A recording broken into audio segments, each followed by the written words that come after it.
Good morning, everyone, and welcome to the October General Meeting of Council. I'd like to welcome all those in the gallery, councillors, senior staff, Theo, Mark, and our media and our pastor, and also our note taker, who is Danielle, and all those listening online.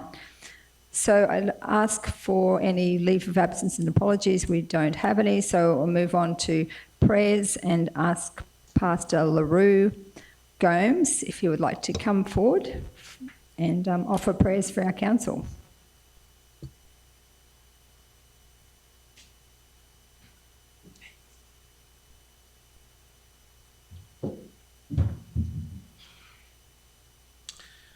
Let's bow our heads.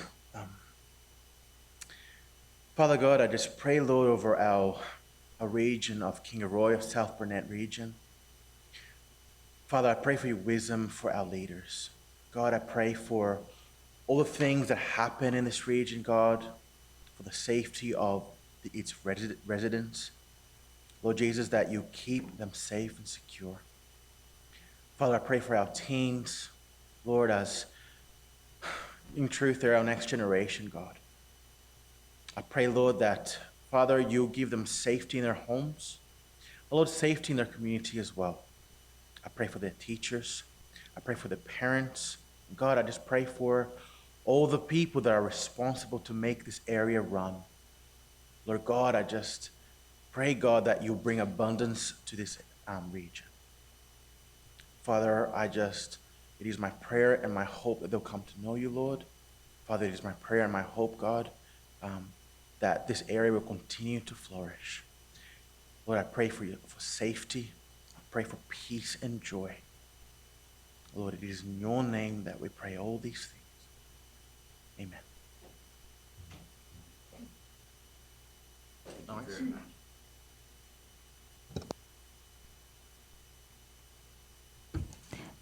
Thank you, Pastor LaRue, for that beautiful start to our day.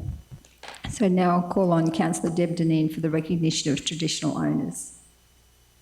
Thanks, Matt Cathy. I'd like to begin by acknowledging the traditional owners of the land on which we meet today, the Waka Waka country, and pay my respects to elders past and present. Thank you, Councillor Deb. Now I'm calling on declarations of interest. So we've got some declarations. So the first one is Councillor Heath-Sander. In accordance with S150EQ of the Local Government Act 2009, I, Councillor Sander, inform this meeting that I have a declarable conflict of interest in relation to item 11.3, application to Regional Tourism Infrastructure Fund, round 1. The nature of my interest is due to myself and a related party being my partner, Rowena, under our company, Heathrow Proprietary Limited, are engaged as managers for the South Burnett Tourist Parks as dam managers, and we have an interest in matters that may impact the dams and surrounds. In accordance with 150 EPA of the Local Government Act, I voluntarily exclude myself from any meeting, discussion or communication in relation to making a decision. On this matter, I propose to leave and stay away from the place where the meeting is being held while this matter is discussed and voted on. Thank you, Councillor Sander. The next declaration is, I think we have one more. Both myself and Rosie. Councillor Dineen. In accordance with S150EL and 150EM of the Local Government Act, I, Councillor Deb Dineen, inform this meeting of a prescribed conflict of interest in relation to item 13.3, request for a park bench to be installed along the rail trail in Wandai Regional Art Gallery and to be named after David Martindale. The nature of my interest is due to myself being the Vice President of the South Burnett Rail Trail User Association. In accordance with S150EK of the Local Government Act 2009, I will exclude myself from any meeting, discussion or communication in relation to making a decision on this matter. I propose to leave and stay away from the place where the meeting is being held while this matter is discussed and voted on. Thank you, Councillor Dineen. Councillor Height. In accordance with section 150EL and 150EM of the Local Government Act 2009, I, Councillor Ros Height, inform this meeting that I have a prescribed conflict of interest in relation to item 13.3, request for a park bench to be installed along the rail trail and Wondai Regional Art Gallery and to be named after the late David Martindale. The nature of my interest is due to myself being the treasurer of the South Burnett Rail Trail Users Association. In accordance with section 150EK of the Local Government Act 2009, I will exclude myself from any meeting, discussion or communication in relation to making a decision on this matter. I propose to leave and stay away from the place where the meeting is being held while this matter is discussed and voted on. Thank you, Councillor Height. Any other declarations? If not, we'll move on to the confirmation of the minutes of the previous meeting on page 6, item 7. The officer's recommendation is that the minutes of the council meeting held on the 17th of September 2025 be received and the recommendations therein be adopted. Someone to move that? Councillor Height, seconded by Councillor Little. Any discussion, questions? If not, I'll put it to the vote. All those in favour? Against? Carried. So now we're moving on to notices of motion. Item 8.1, notice of motion, trimming of trees on page 36. And that one there is Councillor Heath Sander. So I'll ask Councillor Sander to present his notice of motion. I, Councillor Heath Sander, give notice that at this ordinary meeting to be held today on the 15th of October, I intend to move the following motion. That the South Burnett Regional Council trim back the trees protruding past guideposts currently hitting trucks and smashing mirrors in 3 different locations. On the Wondai Proston Road from Abbeywood Road down to the 60-kilometre sign at Proston. The Wondai Highsville Road from Buchanan Lookout into Highsville on both sides of the road. And the southbound lane near Crawford on the inbound lane into Kingaroy. Could I have someone to second that motion? Councillor Potter, did you want to speak to your motion, Councillor Sander? Over the last 12 months I've been putting in, now these roads are all main roads. The matter has been raised at the Traffic Advisory Committee meetings on several times. And over 12 months I've put in multiple requests for these trees to be trimmed back. I myself have had a passenger mirror broken off of one of the trucks, and I know multiple other trucks have had damage. And my concern now is that to drive on those roads, especially the one into Proston, trucks ride the centre line to prevent their trucks from being hit, and it's only a matter of time before a car's cleaned up or there's an incident. Thank you, Councillor Sander.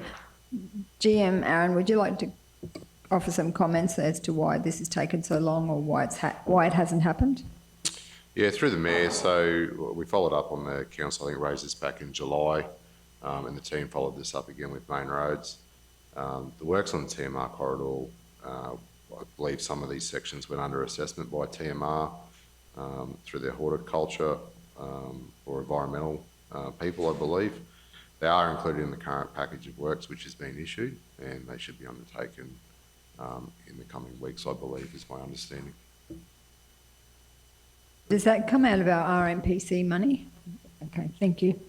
Any other comments? Councillor Height. I share Councillor Sanders' frustration with that. However, I don't support the notice of motion because there's trees throughout the region that need trimming, and we really want our staff and TMR to manage their resources adequately and do them systematically. Whereas if we do a notice of motion, they've got to drop everything and go and do those. I mean, I've got some on Wellers Road, which is a council road. It has taken a long time, and I have been frustrated they haven't been done. But we've got to manage our resources, and I like being proactive, not reactive. So I'm happy that this has been raised with the staff, and particularly with this particular one. It's already in their schedule of work. So, I'm not able to support it. Thank you. So are there any other comments? Councillor Perkins. I understand what councillor Height is saying, but to be proactive,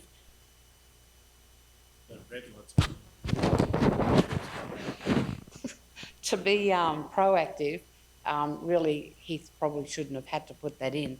It would have been done beforehand. And I do understand his frustration because I know, as our CEO says, steering councillors like stopping a ship.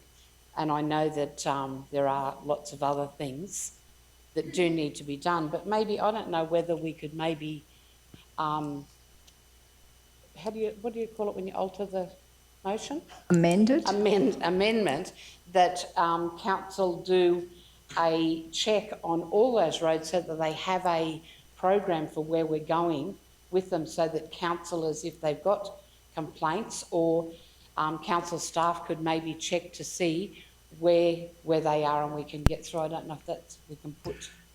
To you, Chair, it's taking the motion in a different direction. It's probably best that we just deal with Councillor Sanders' points. Okay. The only thing I would note, this is a TMR corridor, and council cannot touch those trees until TMR gives permission. So there's probably, I think, conversation down the track, and I'm not certainly having a lap at anyone, but how to speed that process up. So to solve the issue, but yeah, if we could just deal with the councillor's motion and then we can move from there.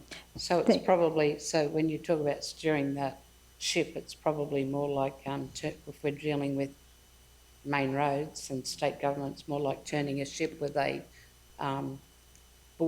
surfboard. Thank you. Thank you, Councillor Oakins. Any other comments? Councillor Sandy, you have the right of reply. Yeah, I just, I thought a little while ago Councillor Height had moved a motion to do a tree management policy. So now it's saying that we're not going to manage the trees. I don't know where that's coming from, but with that, is there a systematic thing that Main Roads does to handle those trees? Like they should be aware, if they're sending inspectors out, they should be aware that these trees are protruding past the guideposts. So, you know, to me, to drive, like, none of the Main Roads guys that inspect stuff drive trucks. You can get through there easily in a car, but the trees are hanging out higher and the trucks are higher. So no one's, you know, they're not looking at that appropriately where the trucks are running on the road. So GM Aaron, do you have, do they do a periodic inspection, or are we the custodians of checking to see what maintenance needs to happen on those main roads? I have to take that one on notice, Mayor. We will do inspections through there, particularly if they're generated by customer complaints. But just in regards to the vegetation, my understanding is a lot of these are principal directed works, which are works that are directed by TMR in the contract to be undertaken. So happy to provide council further information about that. So, Councillor Sander, I know we had similar issues at the Bunya Mountains, and that's, again, a main road. We had to go through a whole heap of processes. There's lots of people were complaining until eventually we got that funding to get that done, and I think that was over and above our TMR, what we normally get from TMR. So, yes, so did you want to follow up with the final statement, or you... Mayor, if I've just noted that as a question, basically, is there a TMR inspection program for tree management? Is that, so we'll pick him up as a question? Speaker, yeah, whether it's Main Roads doing the inspection or whether it's council doing the inspection, and whether, you know, certain things can be escalated on a main road, because like our rural roads, you can actually cross onto the wrong side of the road and dodge trees if you're in a truck. But on a main road, if you've got a car coming, there's no way you can get around them. You either hit the car or hit the tree. So that's the difference between rural road and main road. So, Councillor, because I've actually given Councillor Sander the right of reply, did you have a question? Yeah, I do have a question. I just wonder if this has all got to go through main roads, is there really any point? If we move this motion, what can we actually do if it's still got to go through main roads? And we can't instruct our staff to do something if they have to go through main roads to get permission. Maybe it should have been worded different, that we instruct our staff to liaise with Main Roads to get permission to get it done. I'm just asking that as a question. So I'll ask CEO Mark to comment. Yeah, just if council adopts it, the council's raised it before, we've raised it with TMR. I understand that it's in the program now currently. I mean, if council adopts this today, it's a statement of intent that we really want these ones done. So, but yeah, and councillor, I've altered your question. So it's SBRC TMR inspection program for tree management. So we'll pick that up as a question. Okay, so are we ready to vote? So it's been moved and seconded, so I'll put it to the vote. All those in favour? Against? Carried 6-1. Thank you. And Councillor Hyde has voted against that particular motion. So moving on to the next notice of motion, item 8.2 on page 38. And that one again is Councillor Sander. So I'll hand over to Councillor Sander. So I, Councillor Heath Sander, give notice at this meeting on the 15th of October. I move the following motion, that the South Burnett Regional Council replace damaged and ineffective guideposts on Wandai-Highsville Road and Highsville-Proston Road, and Highsville Road, which is Silverleaf Road. I do this due to... So would someone like to second that motion? Councillor Potter. Councillor Sander. Guideposts are a safety feature on the road, and multiple guideposts are bent over and missing, and a lot of them that we've noticed, the guys have replaced a couple of them that have been bent over, but the reflectors on the guidepost, driving through there overnight, there's multiple ones that are still ineffective that aren't lighting up, so it may come to the point that we need to do a night patrol to identify which ones aren't operating correctly.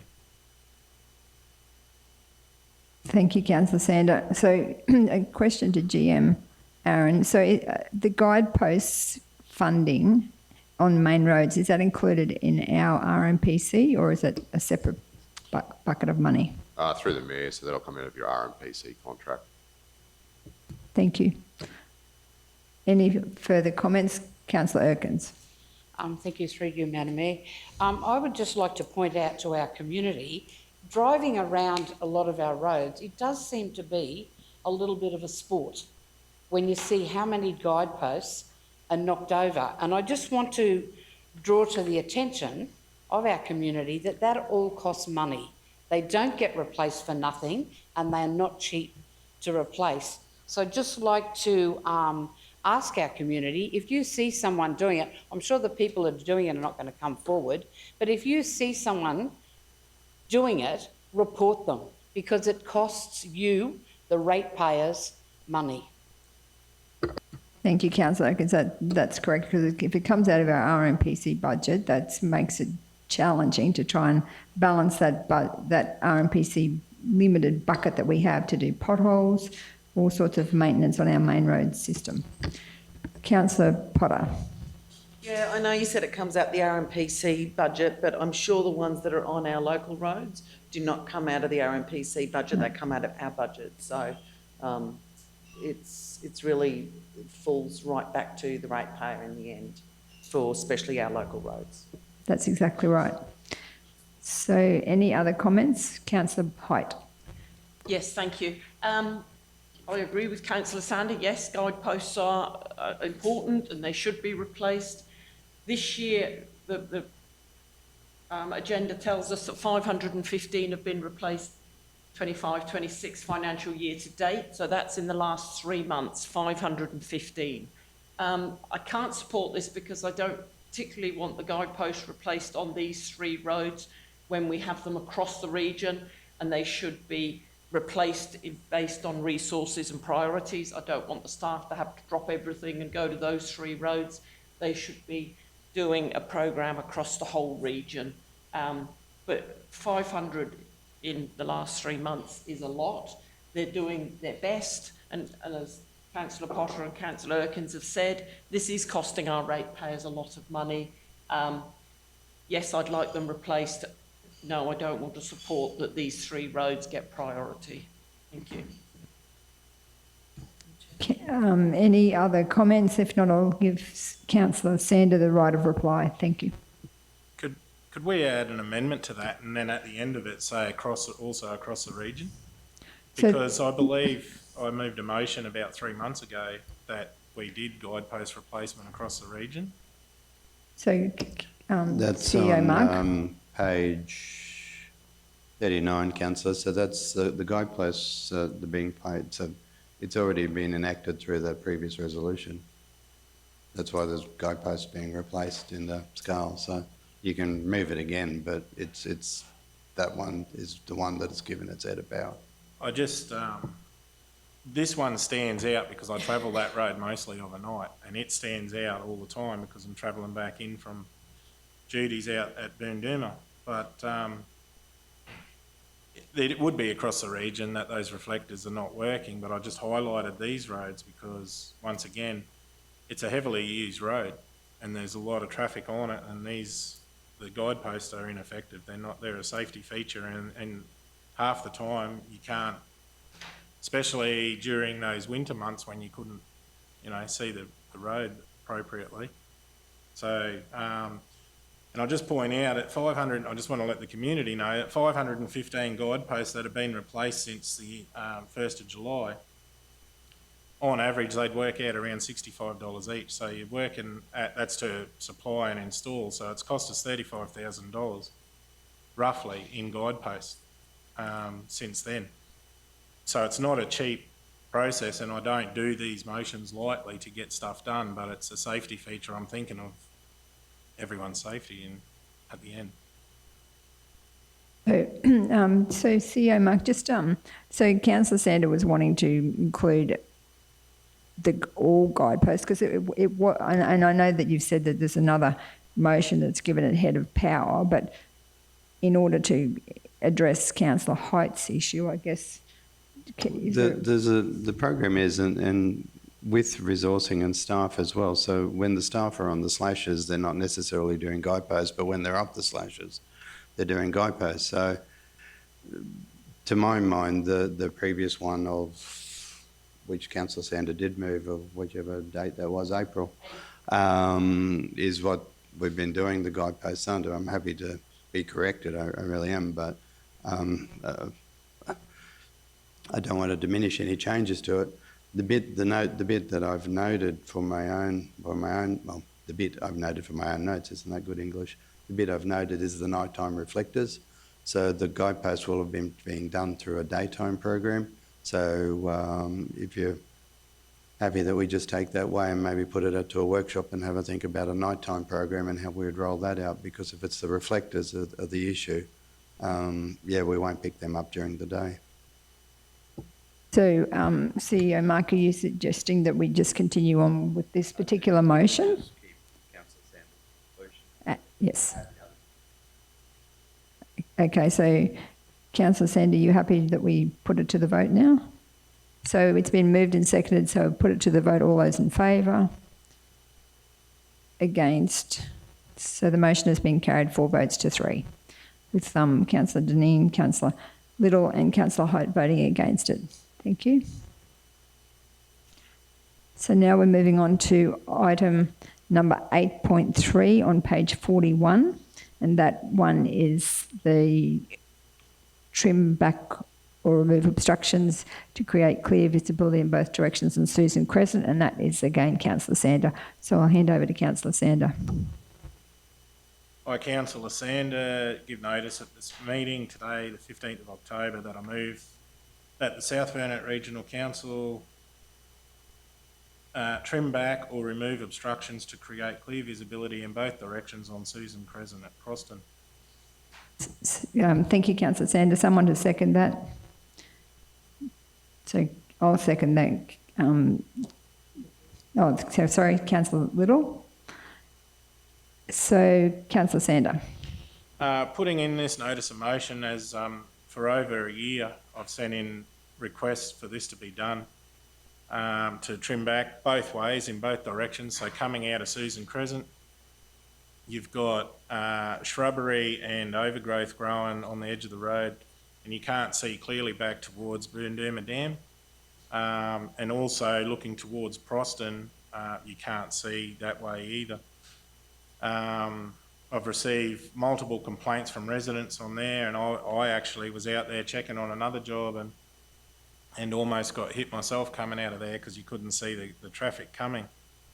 Very poor visibility. There's elderly people that live down there, and they have contacted me multiple times in regards to this. Point out that it's also a main roads issue, so whether it's the same sort of procedural stuff that we've got to follow to get stuff done with main roads, then maybe that is something that we need to look at as well. Thank you, Councillor Sander. I think we absolutely need to look at it because I can remember as a divisional councillor that same issue. So it does go through a long process. GM Aaron, would you just like to comment on why that would take so long to get something happening?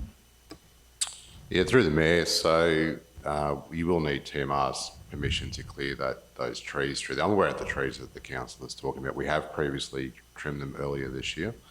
What I would suggest is that council advocate to TMR to clear the obstructions on both directions, and that's something that we can raise with their TMR management if it's a priority of the councillors to do that.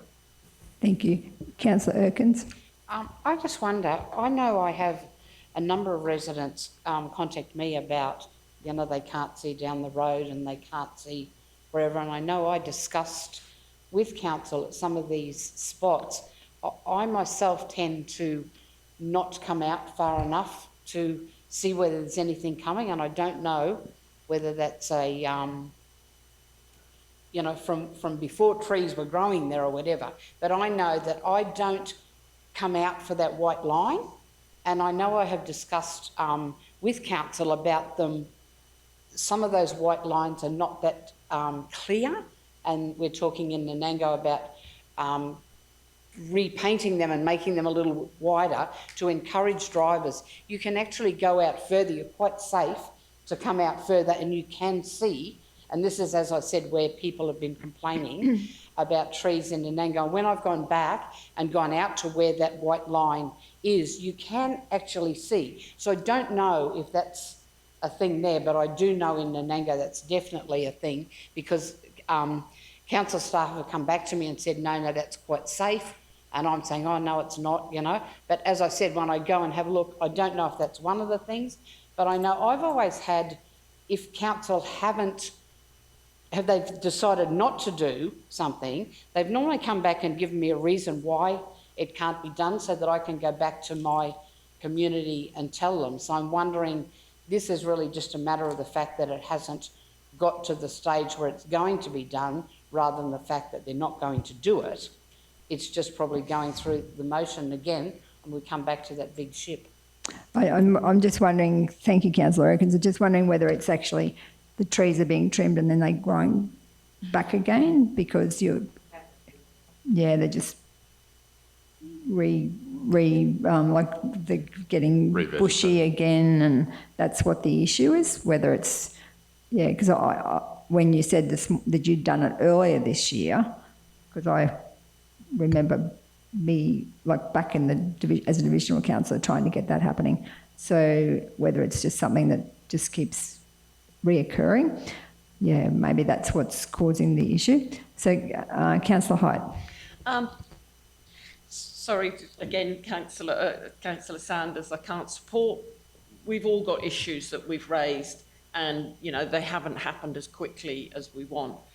We have a workshop every Wednesday. I think the first 10 minutes of that workshop each Wednesday should be discussing issues that we want raised, because to me, that's where they should be discussed rather than in a council meeting. I'm not familiar with this particular junction. It's a TMR, so we can't do anything anyway, and it needs to be raised with the General Manager. And then at the next workshop, if you still feel it's that important, we should raise it again in every workshop until it's fixed. Thank you, Councillor Hyde. Any other comments? I'll hand over to Councillor Sander for the right of reply. I sort of expect Councillor Hyde not to go for anything that I put in anyway, so it doesn't surprise me. But it has been risen multiple occasions. I've put in multiple requests. I haven't heard back that the trees were trimmed back, so that's why it's here today. Thank you. So are we ready to vote? Councillor Dineen. After listening to these opinions on that, I actually agree with Councillor Height that we should workshop this and bring it to, because there are continuing issues that we put in requests for and they don't seem to get done, and I think that's a really good idea. First 10 minutes of every workshop saying these are the things that haven't been followed up yet and where are they up to. So, sorry, Heath. I think it's a great idea. So, Councillor Dineen, I think we already have that when CEO Mark gives us the customer requests list, and that's where we're to raise those matters. Is that correct, CEO Mark? That was, we undertook, and we have, I think we've honoured it totally, since we said that anyone who puts in a customer request, we present them to a workshop, so they're given to everyone. So happy to discuss them at workshops at any time. Thank you. So, CEO, Councillor Sander or Councillor. Yep. So, if Councillors have reply. So, is this a question or? It's a question. It's a question as to whether, when Councillor Sander puts in his requests, I know that sometimes I'll ring GM Aaron and say, where's the blip, blip, blip on my blip, blip, blip?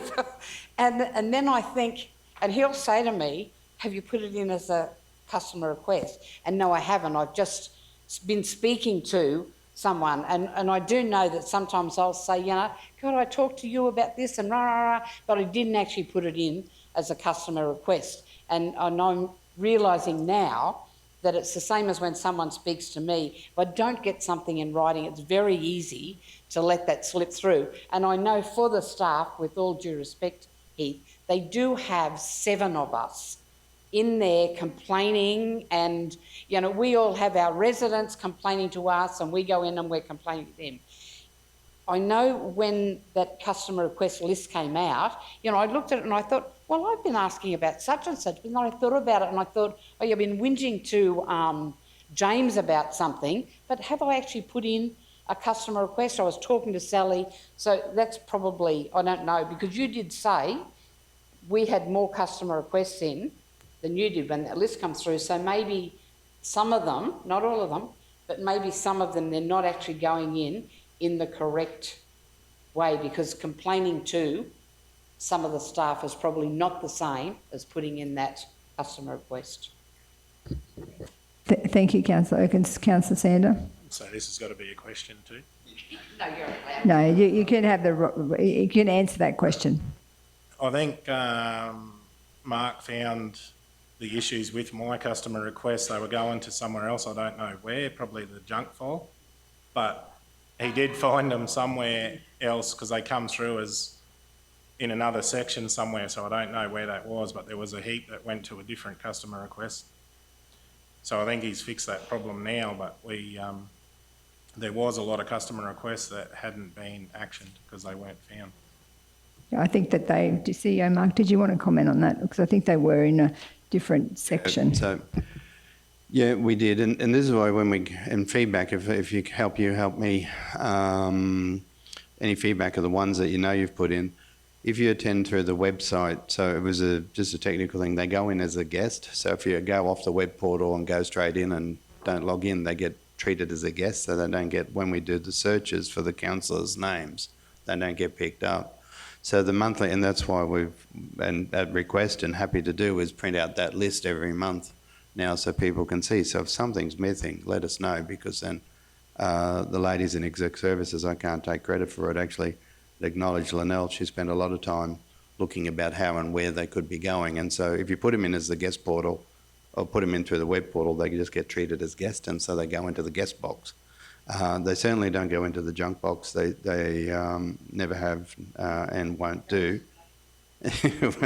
That the only thing I would say on this, and please, it's not to say don't pass it or pass it, or it's councillor's thing. these corridors are TMR corridors, and we can't cut anything until we get TMR consent.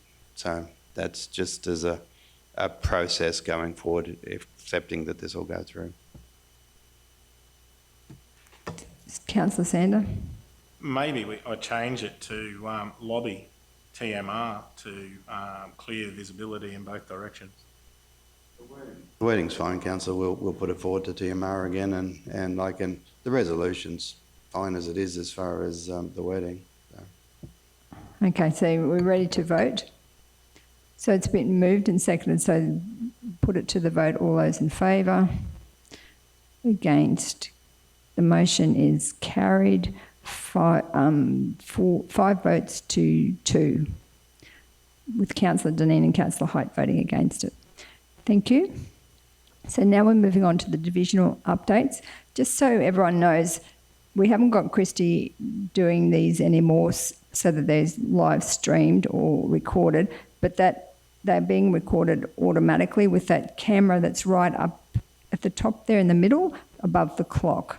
So I was asked by Danielle to point that out so that if the councillors want to look at the camera, so that when they're doing their, when it's being recorded and presented as for the video purpose, that camera is the one to look at. So I'll do my divisional councillor update or mayoral update right now. Thank you.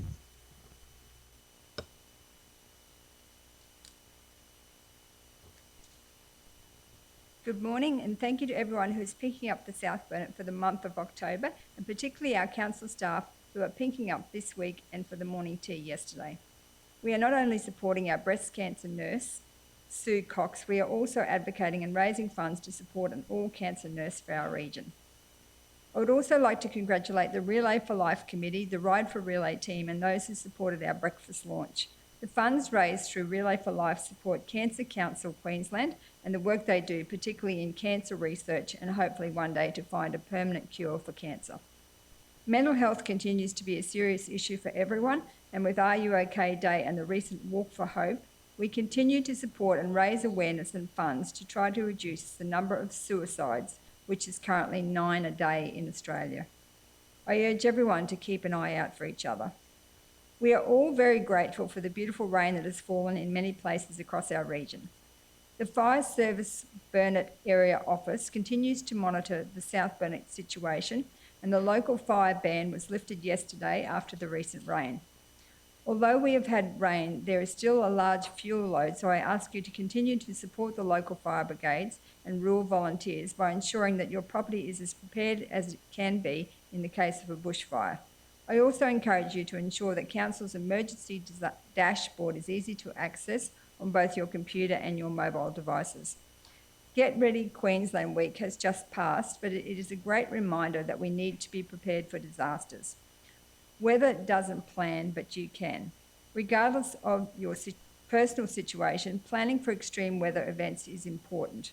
I am pleased that our council is now very prepared, as we are not only having quarterly local disaster management group meetings, we are also having disaster recovery meetings quarterly, and our subgroups of human and social, economic, environment and infrastructure are also meeting on a quarterly basis.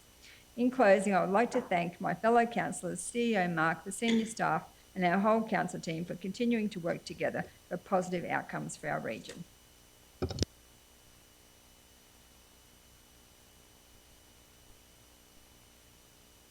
So now call on Councillor Erkins to give the Division 1 update. Thank you. Thank you, Madam Mayor. Over the past month, I have been actively working on a range of community and infrastructure projects while engaging with local clubs and organisations that make our region vibrant and connected. It's been a rewarding period of collaboration, consultation and community spirit. Gravel roads continue to be a key concern for many Nanango residents. We have been working closely with Scotts Lane residents where we attended a meeting, and I may say that there were more people attended the Scotts Road area meeting than attended any of our community plan meetings. So we've just got to put a gravel road into our meetings and we'll get more people come. I was really grateful to the staff who came out. I think they were a little intimidated when they drove around the corner and seen all those people out on the road. But it was really good, and I think a very constructive meeting. So following that meeting, flood restoration works are being programmed to repair corrugations and restore drainage. Before these works commence, we will consult with residents to plan additional improvements, including gravel sheeting and enhanced drainage where possible. If the full works cannot be completed before Christmas, temporary measures will be carried out to ensure the road remains safe and accessible. So that's, I think, a great outcome. It'll be an even better outcome when the residents out there ring me up to tell me how great the road is and to pass on congratulations. So while I'm on to pass on congratulations, I might say that we have our staff working on repairing the water pipes in Bunker Avenue area, and I have just received so many compliments from residents on what a fabulous job the staff are doing, how polite they are, and how they're leaving the area each day in such a good order. A recurring concern raised by residents in Nanango is the lack of facilities and activities for youth. We have been working with Blue Light Queensland regarding the old skating rink in Nanango, and I'm very pleased to say that they have offered back to council that facility. So that will be, it's a great space for young people and community organisations, and I'm looking forward to hearing community input as we plan the next step.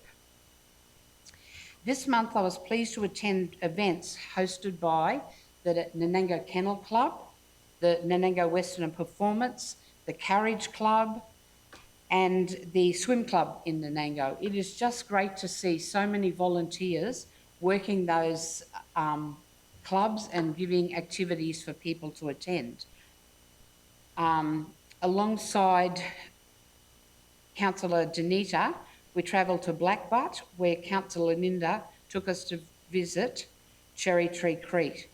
It's a great example of councillors working together and supporting one another for the benefit of our community. We are also, for our community, and as our Mayor mentioned, we're in the Pink Up month, and we're going to be holding a shared dinner at Ringsfield House on the 31st of October, which is, if you follow me on Facebook, you'll see that information.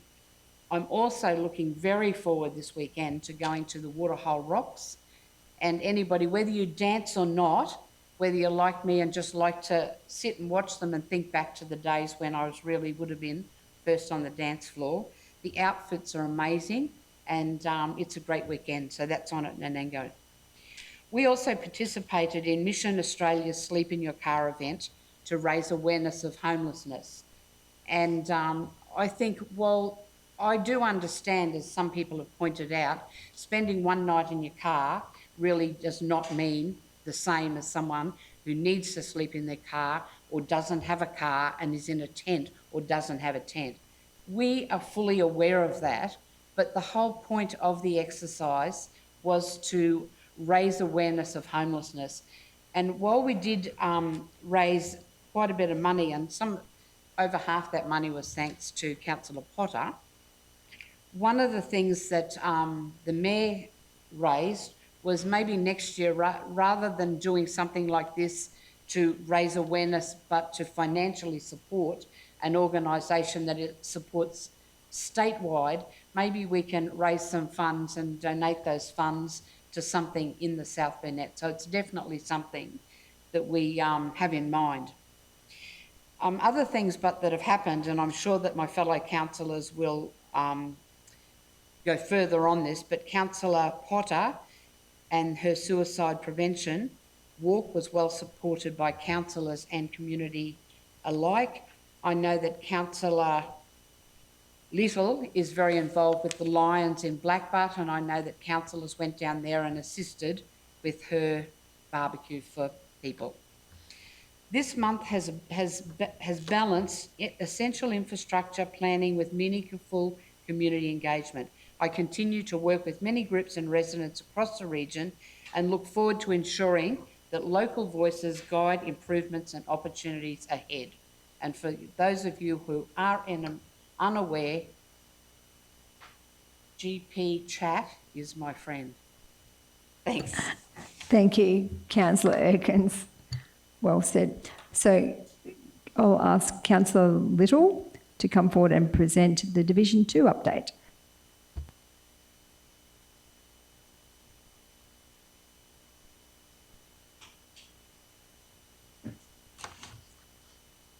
Good morning, everybody, and thank you, Councillor Erkins, for stealing all my thunder.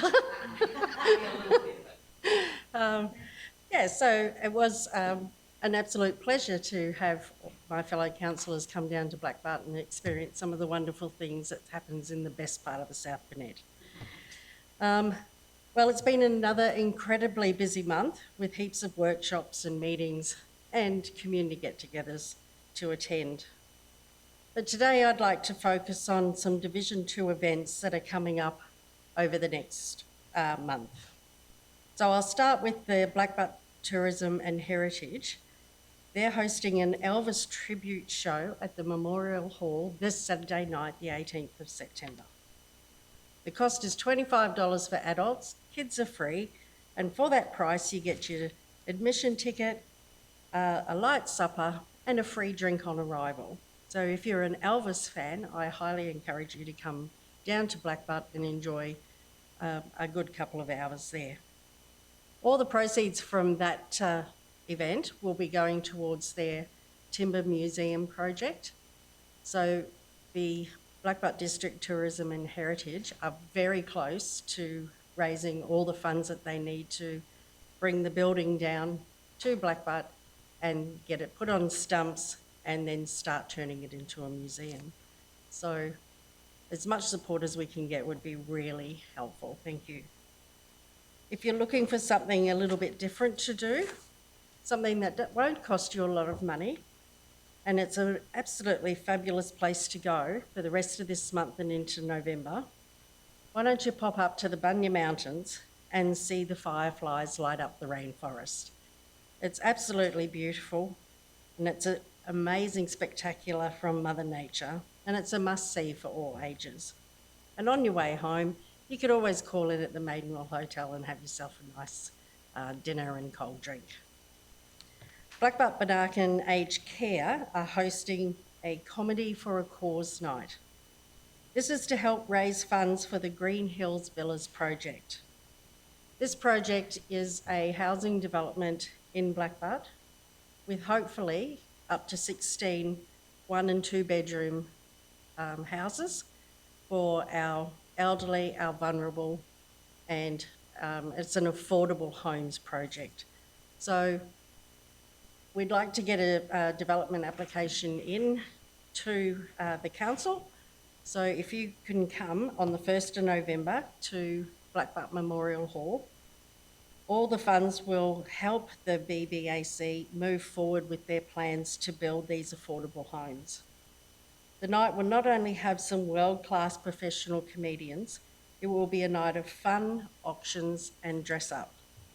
As you come dressed up as your favourite old person. That's going to be really easy for me. I'll just go to the wardrobe and grab some. Yeah, go as myself. Yes. So if anyone likes some more information about what's going on in your area, please contact me directly. Follow your favourite social media and community pages, or grab yourself a newspaper, because all the information is readily available if you know where to look. As always, thank you to all the amazing staff who work for our council. Your hard work and commitment are appreciated by all of us. Thank you. Thank you, Councillor Little. I'll call on Councillor Potter for the Division 3 update. Thank you, Madam Mayor. Again, thunder's been stolen. Look, I'd like to, in my report, look, it's certainly been a month full of meetings, workshops, events and fundraisers, and I'd like to thank everybody who has been involved in helping our community raise funds and make things a bit easier for our community. One of them is the Cumbia community with Councillor Roz. I don't know if you're going to talk about it Okay, so I'll be quiet, but, the suicide prevention group was there for that one, and that was a really good night, but I'll leave that to Councillor Roz. The Suicide Prevention Walk for Hope, the committee there, they did a great job, and I'd like to thank everyone who attended our Walk for Hope. The reason why we have it on the 9th is to actually represent the 9 people every single day that die by suicide. That's a huge number within Australia, over 3,000 people a year who suicide, and we really need to bring that number down. I'd love to not have it at all, to be quite honest, but we need to support those that are left behind. We've also got the Relay for Life. That's raised over $150,000, which has been fantastic. And next year will be an overnight event for Relay for Life. Can't say I'm looking forward to an overnight event, but, it's apparently the best conversations are had at 3 o'clock in the morning walking around the track. Pinking Up South Burnett for McGrath Foundation is at $8,606 at the moment on the bank account. These funds directly help our local community members and also our amazing Sue Cox. Jane's already mentioned the function on the 31st. We'll be auctioning the beautiful mosaic torso that's on display at the front counter here at the Kingaroy Chambers from the talented Karen Hibble-Shepherd.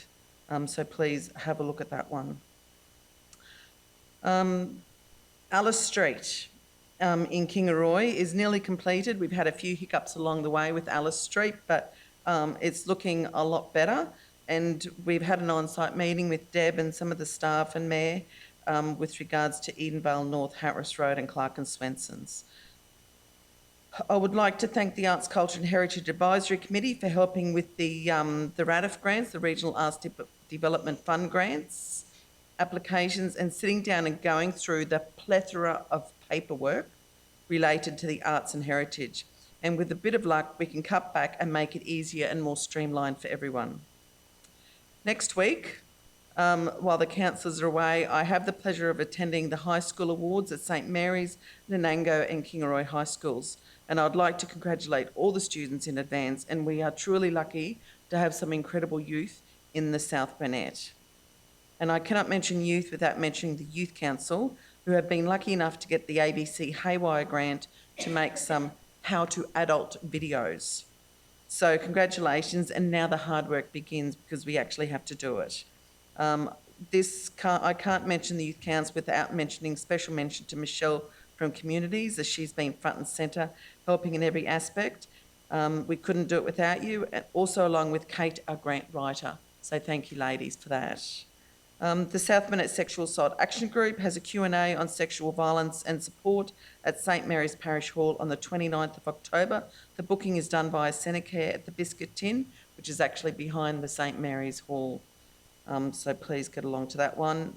And don't forget, finally, Remembrance Day is before the next council meeting.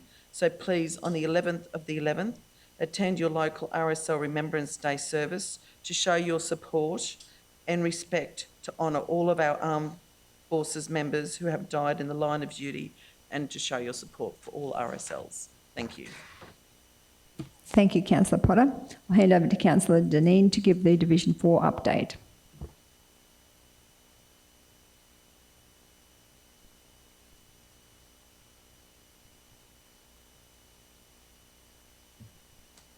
Thanks, Mayor Cathy. Quite a lot has been happening in the last month, which has been fabulous. We got to go to the St Mary's formal and their Kota evening. We have an amazing amount of talented young people in this area, as we keep speaking about, and it's just a pleasure to be involved with them. The current exhibition at the Kingaroy Art Gallery, of course, is right up my alley because it's Cherry Carroll, who's a friend of mine, and I have my weaners at her place, and Robin Dower, who just does a lot of horses. So I was in my element there at the opening. We've been to the Cherbourg for the disaster preparedness workshop, which was so interesting, and it's great to know that our councils work so closely together. We've got a fantastic relationship with the Cherbourg Council. The opening of the girls' dormitory was certainly one of those things that makes you really think. I mean, such a sad history. And it's really good to be there to acknowledge that and to go forward with as Mayor Bruce said, to go forward together. Lovely to see when we popped up to the Carroll Nature Reserve to see the Golden West trainees doing such a great job up there.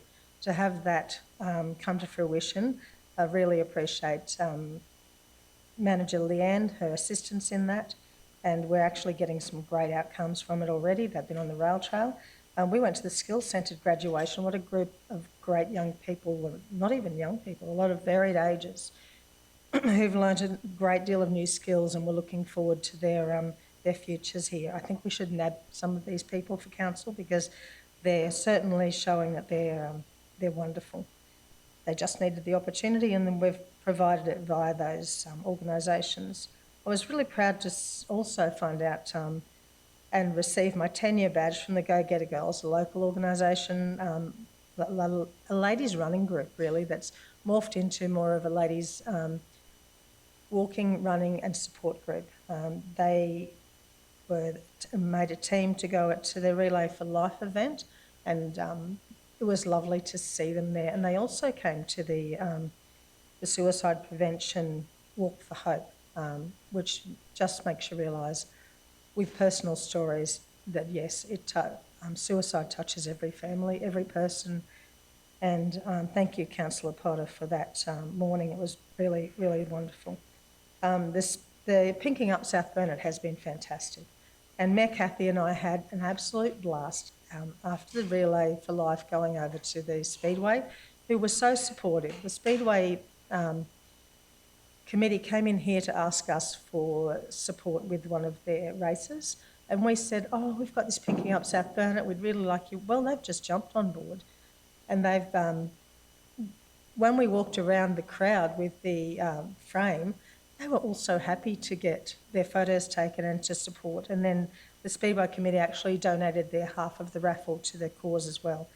So living in the South Burnett, I think we're so blessed to have this community that I know we're a low socioeconomic area, and I believe that's the reason people support charities so well and causes, is because most of our people understand firsthand what it's like to do it tough. And I think that that's why we definitely punch above our weight in fundraising, and I'm so proud to be part of that.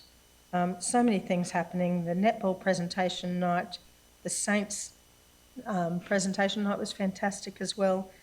I love the fact that there's women so involved in sport now and in a variety of sports, coming from very long ago when I was a jockey when they first licensed women, and it was really, you know, there were so many people still against women doing the physical type of sports. Well, I know there's a lot of women I know that are a lot tougher than some of the guys. So good on you girls and good on you guys for just being fair completely all the time. It's really impressive.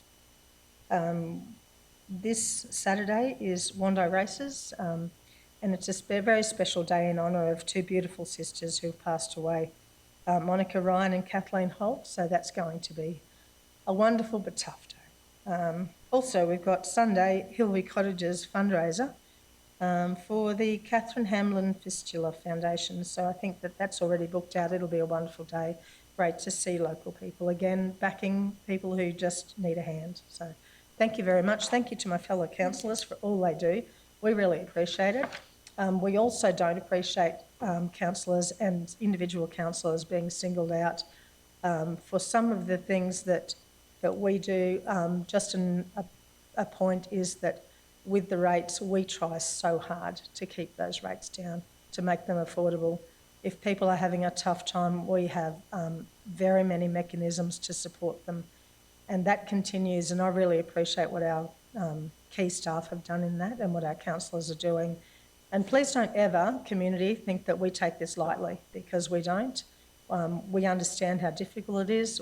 Most of us have struggled at times, and many people, things change, you know, especially as a woman, when you didn't get super years ago and you don't end up with a great deal of super, and as a stay-at-home mum for many years, then things can change, and that happens to people all over the place, and we want to support them, and we don't ever try to make it harder for them. So thank you very much to all the councillors and all the staff.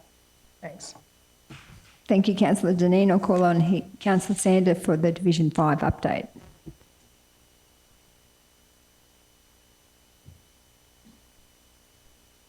morning, everybody.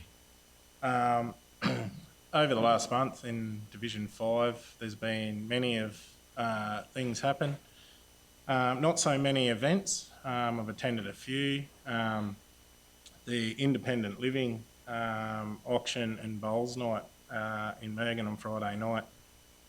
Seen a lot of people attend, and it was good to win a few of the auctions. I didn't win many raffles. Some of my daughter did, but I managed to probably break the record for the night on purchasing stuff at the auction, so it was good. And I'm looking forward to going to the local government conference next week to work on issues across our region that we can put forward to the councils across the state to get their support in getting things, making things better for our region as well and across the board. I just want to point out that there's been still a lot of crime, no matter what the state government's telling people. In our region, we haven't seen a decrease in crimes. And I just want to point out that it's not, as a council, we can advocate to that state government and ministers, and but it's not our, it is, we take it to heart, but it's not our responsibility. We cannot do anything more than what the average person can. We just get better access to the ministers and stuff to advocate for better outcomes for the region. There's been a spate of increased violent crimes in Division 5 that hasn't been publicised. And I just want to point out that we're working on it. We're trying to get meetings with people to try to resolve those issues, and it really gets to me that it's still happening across our region, and it's not addressed by certain people. Also want to point out that I've been out working on the roads, well, working on road issues a lot more than attending events, listening to the residents in the region on what their concerns are, and attending those roads and putting forward those requests and trying to, as you can see by the 3 notice of motions put in today, it's just a repeat of things that I don't like doing things twice, and I don't like doing them 3 times. So we're trying to work on that to get better outcomes. And I look forward to the next month to see what I can do in Division 5. Thank you.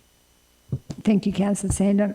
I'm calling on Councillor Height for the last divisional update, Division 6. Thank you.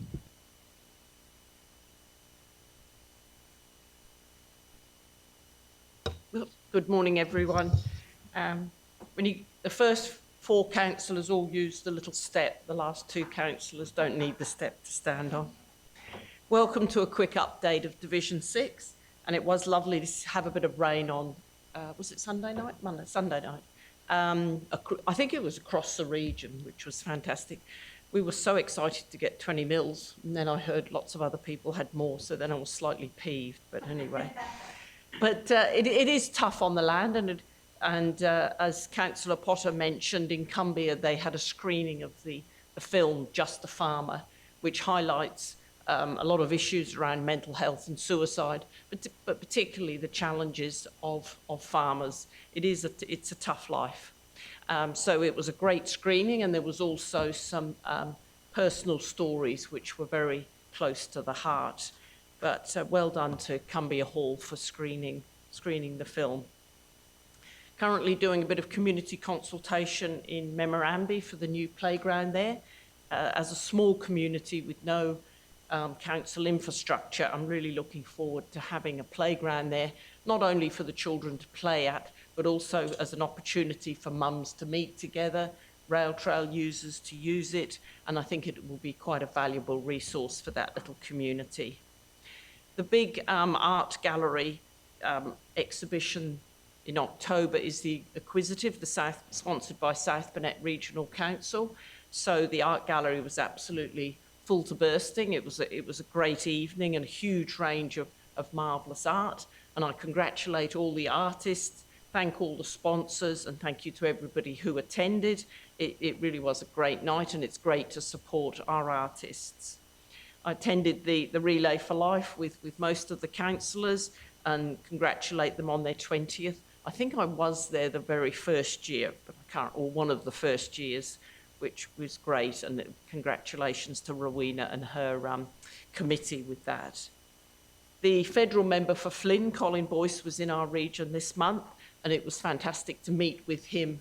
We met him here in the council chambers. He also met the Wondai Men's Shed, who are still trying to get a location. It's a fantastic group. And if we talk about supporting mental health, certainly men's sheds are fantastic for supporting mental health. And it's really frustrating that Native Title is holding up us being able to award a lease. Well, we've ordered the lease, but they can't go ahead with it until we can extinguish that Native Title. That is an issue that is across our region and across many parts of the region. I also showed him the security cameras that we have in Wondai, which is a fantastic system, and he is advocating to try and get some more support from the state government for those. Many of us attended the Police Remembrance Day, which is an important annual anniversary to remember the great work that our police do. They have a bit of a thankless job, and when everybody else wants to walk away, they walk into dangerous situations. Another interesting activity this month was we went to Booneen Timbers to see the sawmill there. It's always interesting to go to different businesses that we have around the region and get an understanding of the different challenges and opportunities in our region. Last Thursday, a number of us met the environmental trainees that Council is sponsoring, and this week they're clearing round Warrulan wetlands and learning a lot of horticultural and environmental skills, which will build them up to hopefully get employment in that area. So it was nice to meet them and also meet the staff from Golden West apprenticeships that are sponsoring that. So it's a great partnership. So that sums up October, and we'll see you all next month. Thank you, Councillor Height. We're moving on to item number 10, the business outstanding table for ordinary council meeting on page 43. The officer's recommendation is that the business outstanding table for the ordinary council meeting be received for information. Someone to move that. Councillor Potter, seconded by Councillor Little. Councillor Potter, you have your light on. Yeah, thank you, Madam Mayor. I'll have to put my light on early, otherwise Councillor Little gets them all. So on page 50 on the business outstanding, we've got the microchipping for the dogs and cats, and I'm just wondering with regards to what's happening with the microchipping, and are we doing the desexing workshop? Have we worked with, I know we were talking about contacting Cherbourg Regional Council to try and work with them and the university, and we're also talking about Karma's Place Rescue, whether we've contacted them and going to work with Karma's Place in that space. While we're actually on that, on page 60, it's in that same field, that hobbyist, the hobbyist one on page 60. So through you, Madam Mayor, can we get the GM, Kerry, to answer those questions, please? Thank you. I do have another one after this. Hand over to GM Kerry for an update on both those issues. Thank you. Yes, through you, Madam Mayor. So with regards to the hobbyists and breeders items, so that will get ticked off. So I've asked for the team to tick that one off because realistically that's all been put in place. It's ready to go and it's done and dusted. With regards to the microchipping day, so we have booked in a workshop with the councillors on the 12th of November. So part of that will be going through not only how the Animal Management Centre has been running so far in these first few months, but also to discuss some of these items around your microchipping days, how we collaborate going forward with some of these other external parties and sort of what direction we want to go to going forward. So the 12th of November, we'll bring that back will bring a workshop to council on that Wednesday. And then there should be also then a council meeting report in the November meeting to lay all that out on the table. So I've also asked Helen to organise a get-together for the councillors to go out and meet with Alf on site so they can have a look around. I'm not sure what date that one is as well. I believe the 27th of October. 27th of October. So that'll be timely because we'll be all over it before we have the workshop. So thank you. So Councillor Potter. So the last one is on page 60 with regards to the tree policy. I know it was mentioned earlier, but I'm just wondering where we're at with that tree policy when it's coming back. Thank you. So that would be GM Aaron. Through the Mayor, we spoke about the tree policy this week when we did the upward date for the operational plan, so it is in your operational plan for this financial year. My understanding is the staff have commenced drafting the policy, and then they are also compiling a list of their tree inspection procedure and also the list of requests that they've had for trees. So this will go forward in the next quarter and be able to give council an update once that progresses.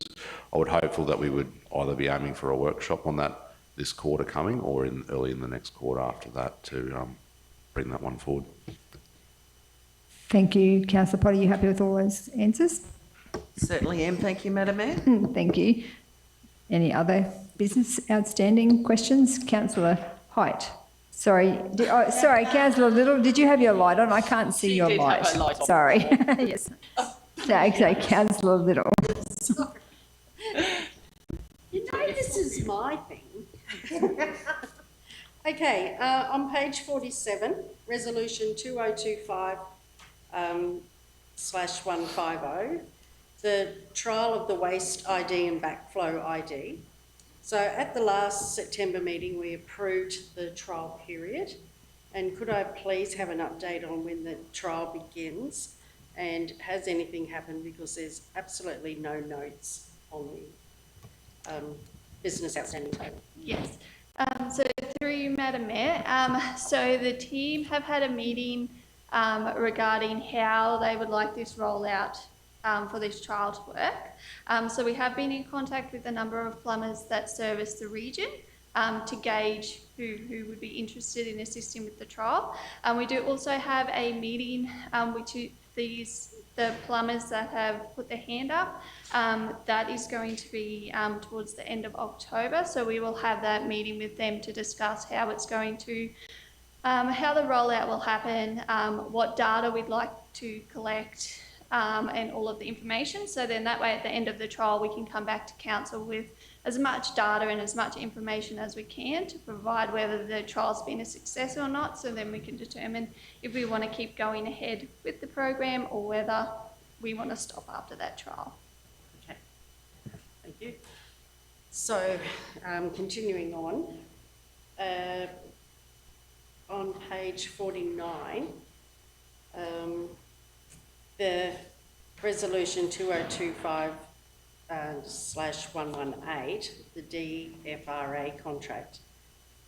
So we elected to award the contract to Conpac, Queensland Proprietary Limited, but there's no notes on here. So has the contract actually been awarded to them?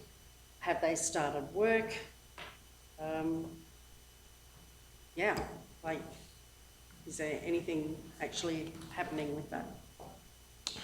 Yeah, through the Mayor, apologies to Council. We've had limited updates this month, and that's due to myself being on holidays and then crossing over holidays with James and Kevin on my return. So it's one that we haven't put through. I did get some updates from Kevin regarding that. If that's resolution on page 49, 118, they've had a pre-start meeting with the contractor complete on 8th of October, and they expected to start work in late October 2025. Thank you, that's excellent. Does anyone want to go? I've got more. Does anyone else want to go first? So we'll just let Councillor Little finish, I think, and then move on to Councillor Height and then Councillor Deneen. So again, resolution 2025 /120 and 119 on page 52.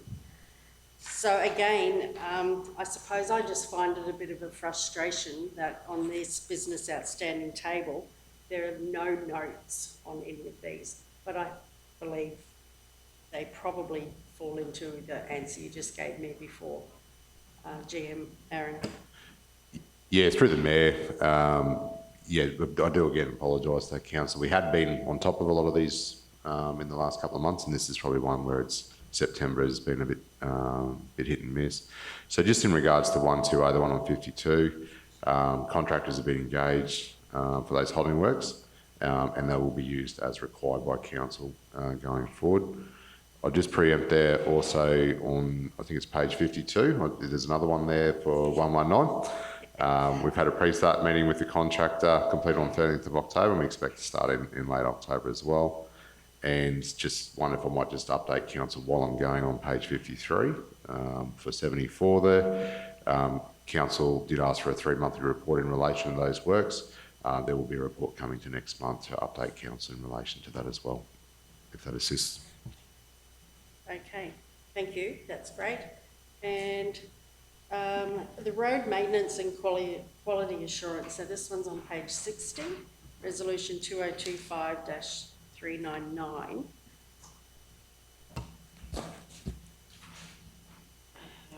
So the resolution was that the South Burnett Regional Council monitor quality assurance and materials used on all road maintenance and construction works. So the quality management system audit has commenced, was the last note, on the 8th of August. I'm just wondering how that is progressing and if we can get a bit of an update, please. Through the Mayor, so this particular resolution you added to your operational plan for this financial year, so it's a key item there. My understanding is that the audit was undertaken. I've asked for an update from Kevin in relation to that. Just in relation to materials, one of the upcoming workshops that we would work through with council was to work through that gravel specification of material, so we'll be doing that also. One of the key ones too in the organisational development plan would be to review the processes of council, particularly I think that will be a key part of assisting with our QA, and that's one of the updates we'll be providing. And through that org development plan, particularly as we finalise some of our structure, we'll be looking to correct some of those processes, and that'll be a big support of the QA to make sure that we have roles and responsibilities right. So that'll be something that goes forward under the org development plan. So there'll be a further update provided in the op plan for that, I think, which is coming to the next meeting. But essentially, we'll be looking to have a workshop around that gravel specification as our next step. Thank you. To Councillor Little, that you've completed. Thank you. I'll move on to Councillor Height. Yes, page 56, I think I mention this most months, the Wandine District Men's Shed with the native title. I guess I'm working on the squeaky wheel. The men's shed has been going over 12 months, probably the last 10 months we've wanted to award them the lease on Sunstruck Park and we're being held up. Has there been any progress on that, please? The GM Kerry, are you able to answer that? Thank you. Yes. So through you, Madam Mayor, so Manager Rebecca has let me know that we've put a little package together to engage a consultant for all of our native title type work. So that is progressing. So once that's happened, then the consultant will help with working out those little finer details on making sure that we've ticked all the boxes for assessing and looking at native title, so then we can progress with the lease. Thank you, Councillor Height. Councillor Dineen. Through you, Madam Mayor. The page 56, the customer calls after our line worker. Have we swapped over yet? Through you, Madam Mayor. So the contract with Oracle has been sent to them for execution. So I've been advised that once it's been executed on their end, so then there'll be roughly a 5-week transition period. So we're looking probably early mid-December before it's, that final transition has happened. But yes, that is progressing forward. Oh, great, thank you. Also, page 62, the Barambah Dragons sublease. I know that we had to speak to a state government about that. How's that going? Yes, through you, Madam Mayor. So that one there, we're still waiting on the state to get back to us. So originally they said roughly a 3 to 6 month period, but we haven't received any updates since then. Some time, isn't it? Yeah. We might have to follow up with Yeah. the state government. The LGEP, how's that going on page 63? I know we've had a workshop about it. Do we have any sort of update on that from the company we were speaking to? No, so through you, Madam Mayor, with the LGIP, so the LGIP will run concurrently with the planning scheme amendment. So that's all still progressing. But yeah, we're sort of, progressing through that process. It will take a period of time, but that LGIP will then be updated once the planning scheme amendment has been completed. Thanks very much, Manager Carey. And the other one was 64, the rural res blocks. Like, this is fairly historic, and I'm not really sure where we're up to with it. Was it working out where they sit in the policy? Yes, through you, Madam Mayor. So this one here, we're probably looking at potentially taking, completing this one only because, we've already agreed to the process of actually going through the process to update all of the local laws. So this will fall out as part of that. Once we look at what those maps look like to then be able to update any of those maps for that overgrown allotment policy. So. Thanks so much, Manager Carey. Thank you, Councillor Deneen. Councillor Erkins. Thank you, through you, Madam Mayor. On page 47, on the community plans, I note in there that we did say that there are a lot of community areas, Geelong, Bowie, Wattle Camp, just to name a few. After going out to that meeting that we had with the Scots Lane community, showing how many people attended that, I wonder whether from this, are we going to organise some meetings in those communities? Can we, through this? Through the Mayor, depends on how you'd like that answered. We know we haven't got any more meetings scheduled for the community plan process. So we've got the online consultation, again, out for final. I've got a day set aside next week to actually go through all those, all the drafts and start to consolidate them. We've written the front end of, I'm using the royal we, but the exec team has written the front end of a document to start meshing it all together. We've had, with time and with other meetings, we've got nothing scheduled. Now, if councillors want to meet with individual communities, happy to take any feedback, but I just can't see that I'll be able to get staff or people out there to do on a larger organised scheme. Yep. So maybe not under the community plan, maybe it's too late for them to go in that. But I do think after going to Scots Lane, I do think, they shared it amongst themselves on Facebook, and they actually did a letterbox drop themselves. But, I think it would be very good if we organised some of these areas, and I know that Councillor Little has a lot of communities like this, and it would be interesting to meet with those communities, and I'm not talking about giving them an opportunity to complain to us because they know how to do that anyway.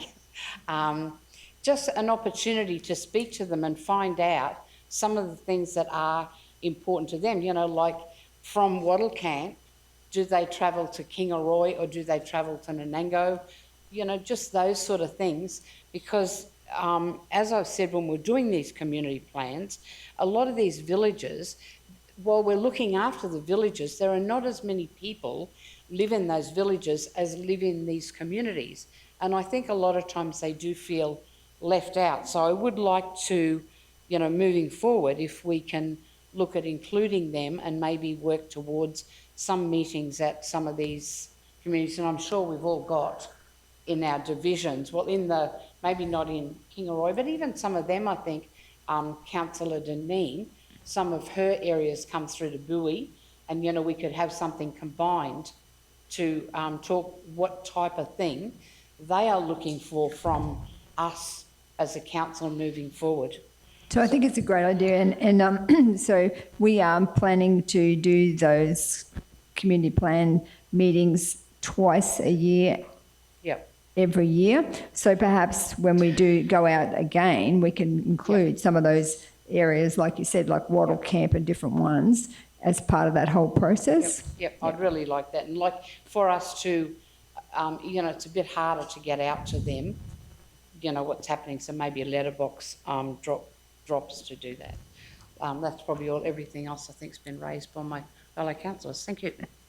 Thank you, Councillor Erkins.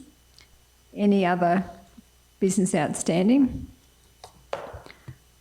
So just on the, I just wanted to ask General Manager Kerry, with the LGIP and also the planning, where we're doing the $100,000 real planning program or process, so does that have to go out to community consultation before it goes to the state, or do we, what's the order of the process there? Does it go to the state and then to community consultation, or the other way around?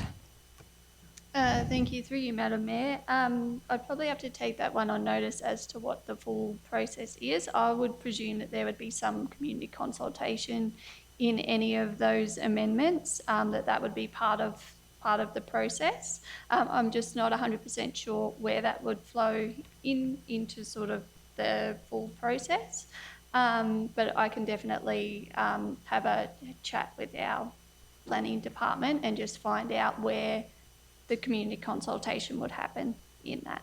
Yeah, it would be good if we could have an update on that whole process, because it seems to be dragging on and we were hoping to fast track some of those residential outcomes. Thank you.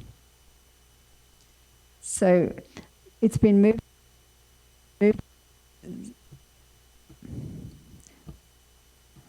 It's been moved and seconded the business outstanding table for ordinary council meeting. So I'll put it to the vote. All those in favour? Against? Carried. Thank you. So now we'll, would someone move that we adjourn for the citizenship ceremonies? Councillor Sander, seconded by Councillor Potter. Put it to the vote. All those in favour? Against? Carried. Thank you.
So welcome back, everyone. I'd like someone to move that we resume the meeting.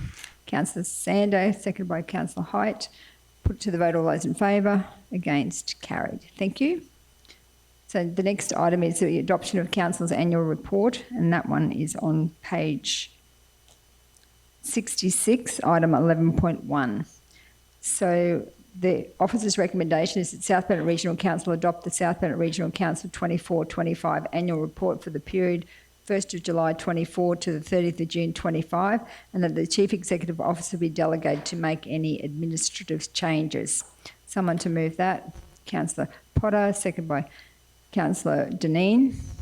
So I just wanted to congratulate Christy in particular, who's done most of the work in chasing up all of the reports, chased up all the photos, and I think she's done an amazing job. I asked CEO Mark, who was the driver behind this annual report, and he said Christy is certainly the driver behind it. So we just give her a big shout out, because it is a massive job to get pull it all together, and I know she had some tight timelines, and so she's put it together for this particular meeting. So thank you to Christy in her absence. But yeah, just anyone else want to comment on the annual report?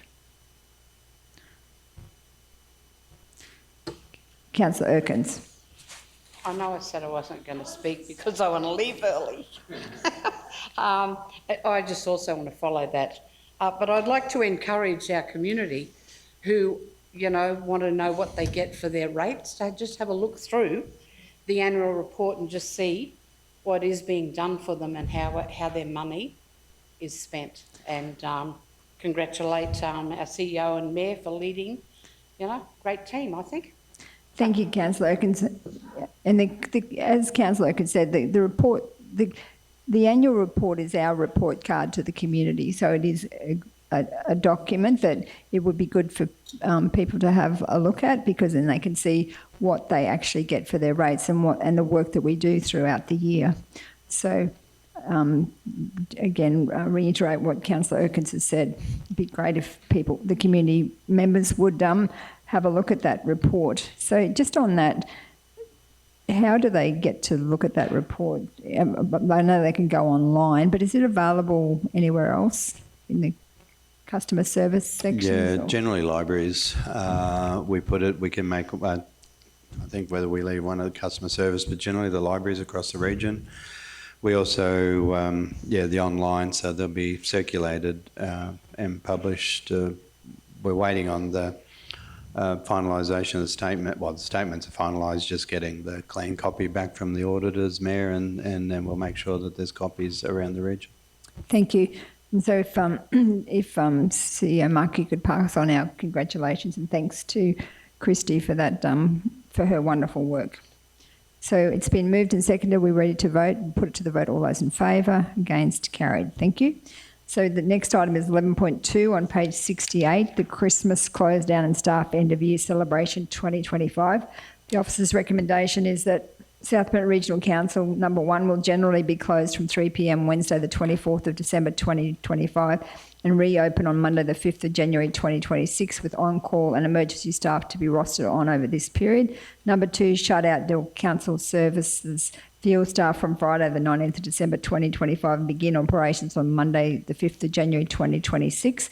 Number 3, key skeleton staff are rostered on to undertake on-call and emergency work where required during the Christmas close-down period until Friday the 2nd of January 2026. Number 4, parks staff and 1 tourism staff member will be required to work as advised through the Christmas period except for public holidays. Number 5, council will advise employees to use accrued leave entitlements, example, annual leave, toil RDOs during this period, with toil and RDOs being used in the first instance.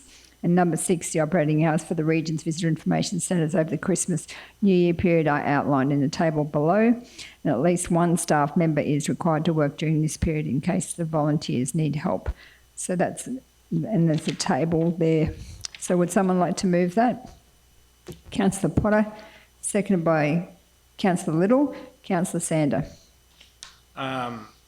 Over the years at the Christmas shutdown, there's been issues relating to lack of machinery in some depots. I also wonder if we could add another dot point there to say that there'll be either a front end loader or a tractor with a bucket on to clear roads in certain depots.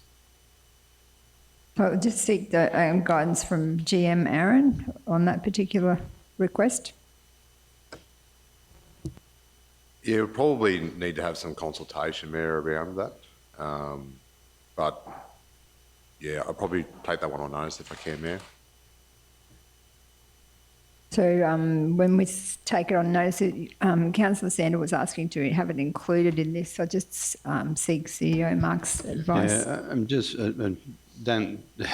not disagreeing with the point, I'm just wondering how you'd word it, because like it'd depend on, like on depots, so the northern end, Proston, I'm taking probably, I think there was an issue last year, from memory. There was a tractor and bucket in the Mergen depot, but it was Parks and Gardens and unable to be used by the infrastructure team. So, and there was no machinery in the Proston depot.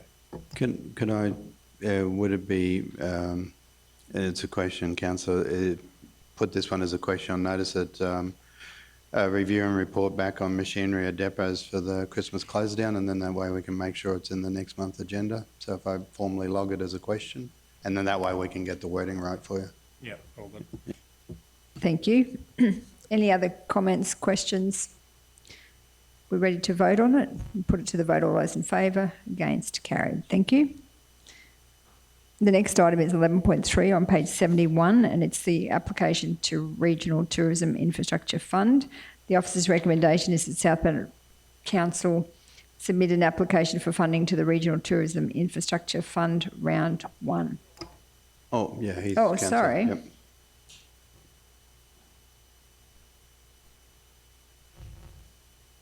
So Councillor Sander has left the room. So with the officer's recommendation is that South Bennett Regional Council submit an application for funding to the Regional Tourism Infrastructure Fund Round 1. Mayor, just before you go, could I just add a little bit so for clarity, so that after Round 1 we put the wording for a recreational area at Bunduma Dam, because the report's written for that. We've been through the criteria and we've had a look at the capital program and the contributions, and the report talks about, but it's not necessarily for new infrastructure, and there are a set of guidelines. So we've had a look at a couple of other opportunities. That recreational area at Bunduma Dam is the most suited to this program, and I just wanted to make that clear. That was the intent of the recommendation, is it's for that, rather than, it's not a bad thing or a good thing, but just otherwise if someone sees the resolution as it's currently written, it's that we make an application for what? So Danielle, would you be able to add just the wording that CEO Mark has suggested? Yep, so it would just go after Round 1, remove the full stop. Oh, no, yeah, remove the full stop, and then just for a recreational area at Bunduma Dam. And there's a heap of other really good projects out there for renewals and a little bit of new stuff as well, but this one, I was talking to Jennifer about it yesterday before I suggested adding that point to it. But there are other programs that we'll keep an eye on. But for this one, that was, anyway, we felt was the most suitable to get through the guidelines and qualify. And we've also got the contributing capital already. So Councillor Erkins has moved that. Someone to second that. Councillor Deneen. Councillor Height. So just a couple of things. It's obviously fantastic funding and it's great, but if you read the financial and resource implications, Council's allocated a budget of 350,000. This grant requires one-to-one contribution, and therefore the maximum grant application will be 350,000. So if successful, the total project is 700,000. That all sounds fine. There's actually two errors in that, because the maximum grant that you can apply for is 300,000, not 350,000. And in the guidelines, it says there doesn't need to be any co-contribution. So I just get annoyed that, you know, we are the decision-making group, and information that comes to us should be accurate. And there's two very glaring mistakes there, and it should be right. But I mean, I'm not against it. I think it's good.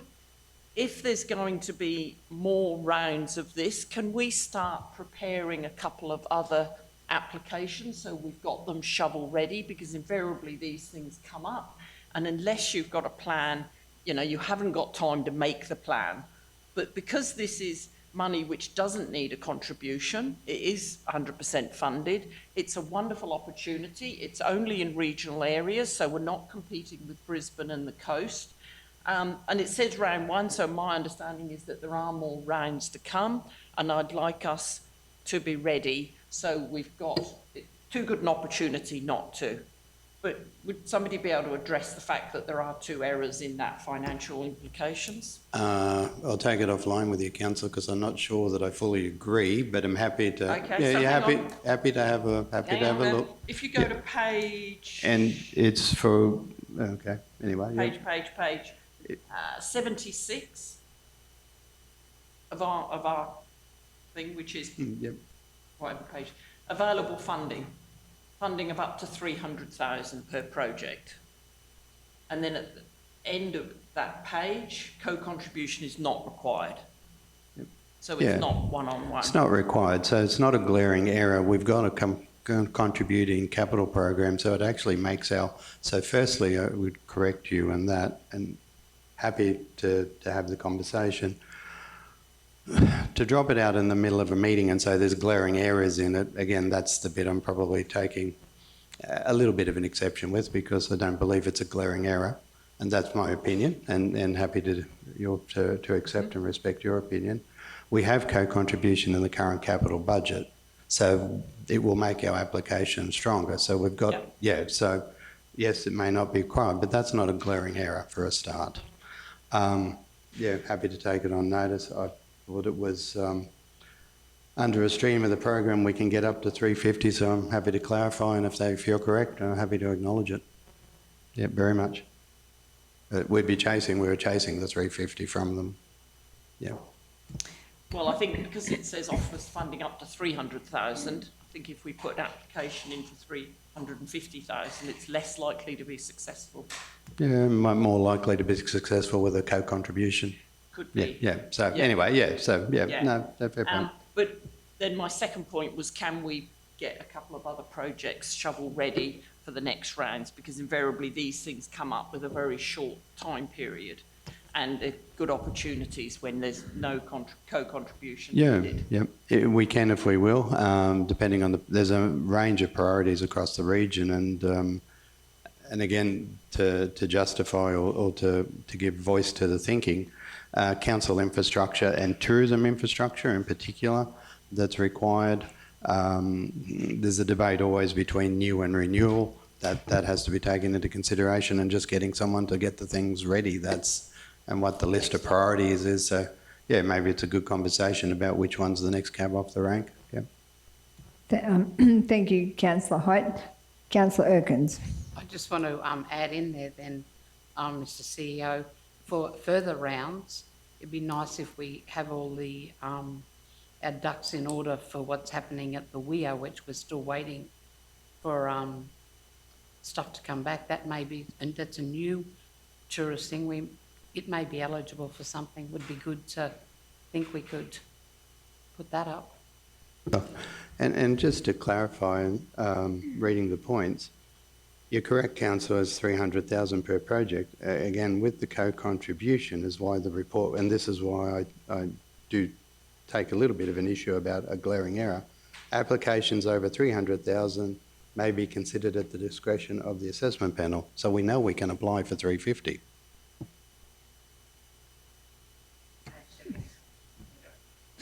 Okay, so any other comments, questions? We're ready to vote. It's been moved and seconded, so I'll put it to the vote. All those in favour? Against? Carried. That's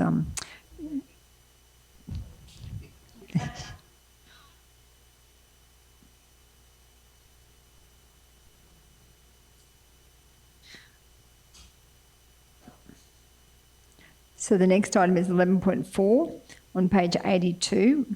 Adoption of the South Bennett Regional Council Cemetery Policy, Strategic 053.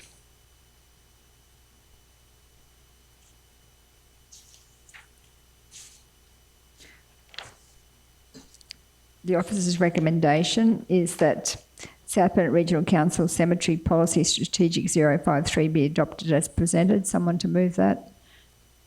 Councillor Little, seconded by Councillor Deneen. Any questions? Comments? You ready to vote? Hang on. Oh, sorry, Councillor Hyde. Just, I think I'd encourage people to read this, when they have a family member that pass away, because I know sometimes people want to put flowers, they want to plant trees on their loved one's grave, and then of course it becomes an issue because we need to mow around them. So I would like the funeral directors to be passing this on to all the families. Can we request that they do that? So families are aware, because if they go and buy a beautiful shrub and think they can plant it on their loved one's grave and then it gets taken out, then they're going to be disappointed. So can we make sure that the funeral directors are aware of what they can and can't do and what our policy says? Thank you. Thanks, councillor. The cooperation with the funeral directors has been excellent. We sent it at the request for consultation with them. Two of the directors replied, very supportive of it. The fact sheets will be given to them and they'll be able to distribute them. So, yeah, they're very much on board with it, and no, couldn't agree more. We'll be looking to them to also distribute the information as well as us. That's right, but I think for the benefit of those listening, that the monumental option is probably where you can keep the different the flowers and things like that for longevity, whereas the lawn cemetery is going to be after, I think it's 6 months, but I think Councillor Erkins was wanting to mention that as well. What I wanted to mention is I'm pretty sure if somebody did want to buy, a particular rose or a particular plant, I'm pretty sure that if they worked through our gardening staff, that they would have a section in the garden where they could put that, in memory of a loved one, which I think would be nice. They could put a little plaque on the tree or something, and that would be nice. And I'm sure the garden staff would be appreciative of it, because they like to see it, everything looking nice. So, thank you, Councillor Erkins. Any other comments? Ready to vote? Put it to the vote. All those in favour? Against? Carried. Thank you. So now we're moving on to item 11.5 on page 88, and that one is the conflict of interest policy. So the officer's recommendation is that South Bennett Regional Council employee conflict of interest policy statutory 048 be adopted as presented. Someone to move that. Councillor Sander, seconded by Councillor Little. Any discussion? Everyone ready to vote? Put it to the vote. All those in favour? Against? Carried. Thank you. The next item is 11.6 on page 95. That's the adoption of the South Bennett Regional Council entertainment and hospitality policy. The officer's recommendation is that South Bennett Regional Council entertainment and hospitality policy statutory 075 be adopted as presented. Someone to move that. Councillor Erkins, seconded by Councillor Deneen. Any discussion, comments? If not, I'll put it to the vote. All those in favour? Against? Carried. So now we're moving on to the monthly financial information, item 12.1 on page 100. So I'll hand over to GM Kerry to give an update. Thank you. Thank you, Madam Mayor. Cash equivalents at the end of September 2025 amount to 63.846 million, with approximately 30.8 classed as restricted cash. This is an increase of approximately 14.205 million compared to August, which is largely due to rates levies being paid during the month. Recurrent revenue for the month of September amounted to 39.5 million, which is around 46% of the original budget. Auditors have completed their yearly audit, and the financials have been signed by Council and sent to the Queensland Audit Office for final sign-off. The asset register will be rolled in October, now that the audit has been completed, which will then allow for depreciation for July to September to be run. The yearly debt service payment for Council's borrowings of just over 4 million was paid to the Queensland Treasury Corporation during September. At the end of September, approximately 6.4 million had been spent so far this year on capital projects, which amounted to around 14.9% of the total capital budget. When taking into account capital commitments of 7.65 million, this proposed expenditure increased to 32.8%. I now present the September monthly financials to the Chamber for their information and welcome any questions. Thank you, GM Carey. Any questions? Councillor Sander. On page 125, it's got the table there again for outside expenditure and for our neighbouring shires of Cherbourg and Dalby and Yarraman, and then it's got neighbouring councils. I thought that we had picked up that needed like an audit or a review over that for the neighbouring councils. Yes, through you, Madam Mayor. Yes, that is correct. So that is on our list for our accounts team to complete over the coming months now that we've gotten through the busy period. So we will do that little bit of an audit and just do a double check that all the different suppliers, the category that they're set up in is still accurate. Thank you, GM Carey.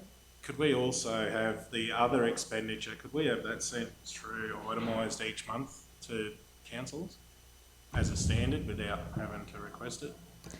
Through you, Madam Mayor, yes, that's not a problem. We can do that as part of our end of month procedures and send it through. That's okay. Thank you. Councillor Hyde. Just on page 122, the rate arrears, I just wanted to make comment on, it's very pleasing to see that the rate in arrears is about less than 2.8%, which is way below the target, which is very pleasing that ratepayers are endeavouring to pay their rates. And I do commend our staff who work very closely with ratepayers who are struggling to try and help them. But of course, if people don't pay their rates, it means other ratepayers are actually subsidising them. So like any business, we have to try and get people to pay their rates. And I think our staff do that very well and very sympathetically to try and help ratepayers get up to speed and you know, get their overdue rates paid. And yes, we do offer a very generous discount for those that pay on time. So we do encourage people to work with our staff, and if you can at all possible pay on time, you know, that discount is significant. Thank you, Councillor Hyde. Yes, I 100% agree, because that discount is 10%, and I know a lot of other councils have taken that discount away, and that is as good as a 10% rate rise to all those people who pay early. So that is a significant benefit that our council offers, is that 10% discount for early payment. Councillor Little. Thank you, Mayor. I just have a question on page 148 to do with the Maidenwell Waste Transfer Station. So is the new waste transfer station open yet or operational at this stage? And how did we go with coming in on budget? Through the Mayor, I'll have to take that one on notice, Councillor. The last I saw that they were ready to install the bins when I went through a couple of weeks ago, but since I've returned from holidays, I haven't caught up with James to discuss where it's at. But happy for James to give you an update, and I can bring the second one back as a question on notice around how the financial went on that project. Okay, well, while we're finding out from James, have all those mattresses and things been removed that were sitting on the side of the road? I'll have to find out for you. So. Oh, sorry, I can help with that one. Is this before or after the Maidenwell Music Mastery type thing? Before, prior. Okay, yeah, they were removed prior. So the parks team were up cleaning up in town and different ones, and so all that, because it just had got, which I'm telling you, some of you already know, it just got disgraceful down there. So while the guys were up there, they cleaned up the site. Lovely. So I'm hoping they're not, that's why I was just hoping they're not back again in another batch, but they have taken one batch away. Thank you. And then there's one more on page 183, the Timber Hut Blackbutt. I'm just wondering, why are they only getting a 1-year lease for the 183? Yes. Is it? Oh, sorry, I've gone ahead. Yeah, you're ahead of yourself. Just bear with me then. I'll wait. Yeah, you wait. Okay, so thanks, Councillor Little. Any other questions or comments on the financial report? So it's been, so the officer's recommendation is that the monthly financial report, including capital works program, as at the 30th of September 2025, be received and noted. Someone to move that. Councillor Potter, seconded by Councillor Erkins. Put it to the vote. All those in favour? Against? Carried. Moving on now to the adoption of RADF Round 1 grant applications, item 12.2 on page 150. So the officer's recommendation is that South Bennett Regional Council endorse the minutes of the Arts, Culture and Heritage Advisory Committee meeting of the 25th of September 2025 and approve RADF grant funding be allocated in accordance with the recommendations made. Would someone like to move that? Councillor Potter. Someone to second that? Councillor Dineen. Any comments? Councillor Erkins. In those applications, there was nothing came in from Nanango on Christmas because the Business Alliance have decided. Is it? So they can't. Okay, right. Okay, so the RADF Round 1 2025 grant applications. So the recommendation has been moved and seconded. Is there any? Oh, sorry, did I get a move? Yes. And so, is there any comments, questions? You ready to vote? Put to the vote. All those in favour? Against? Carried. Thank you. The next item is 12.3 on page 159, and that one is the Christmas in-kind support Christmas Carnival 2025 for Kingaroy. So that's on page 159. So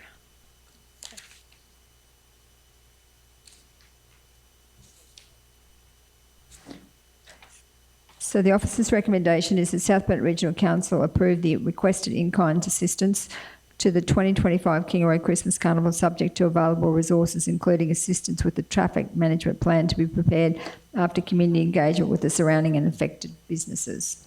Someone to move that. Councillor Potter, second by Councillor Dineen. Comments? Questions? Councillor Height. No, I'll let General Manager Kerry, because when we discussed this yesterday, there were some changes like not to use Glendon Street, which would have been awfully expensive. So General Manager Kerry, did you?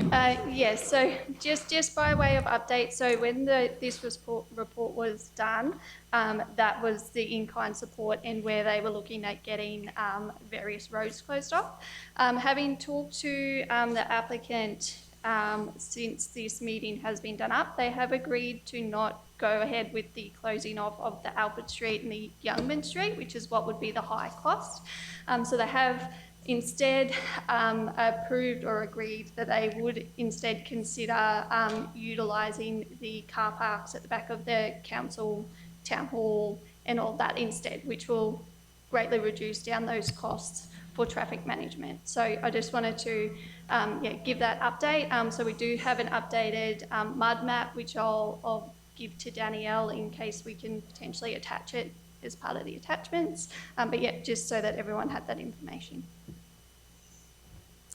Okay, so any other questions? Councillor Hyde?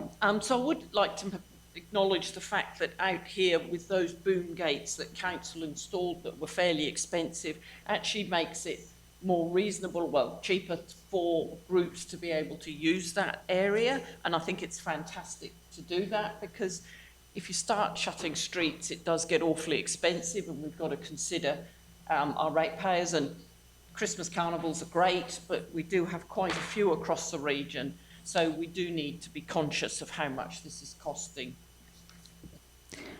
Thank you, Councillor Hyde. Any other comments, questions?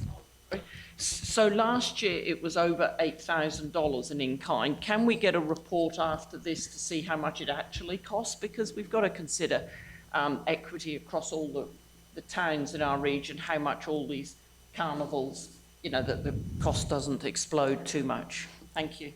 Thank you. So GM Kerry, you made a note of that? Yeah, no, that's fine, Madam Mayor. So any other comments? Questions? Ready to vote? Put it to the vote. All those in favour? Against? Carried. Thank you. Oh, sorry. So put it to the vote again. All those in favour? Against? Carried. 7 votes to 1. 6 votes to 1, sorry. 6 votes to 1. So Councillor Erkins. Thank you.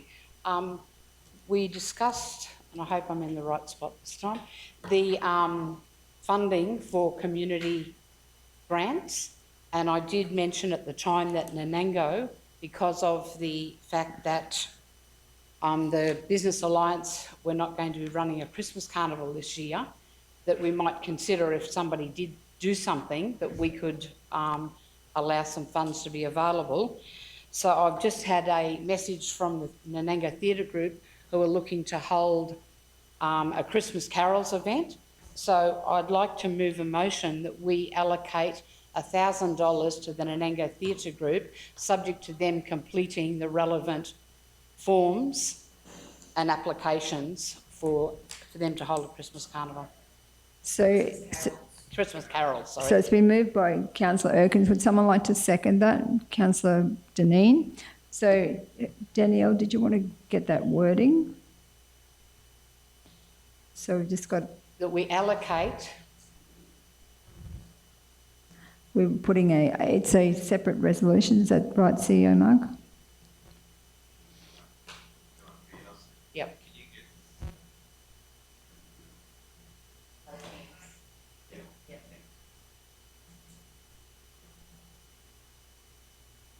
Can I speak on it while you're doing that, Mark? So yes, you can speak on that.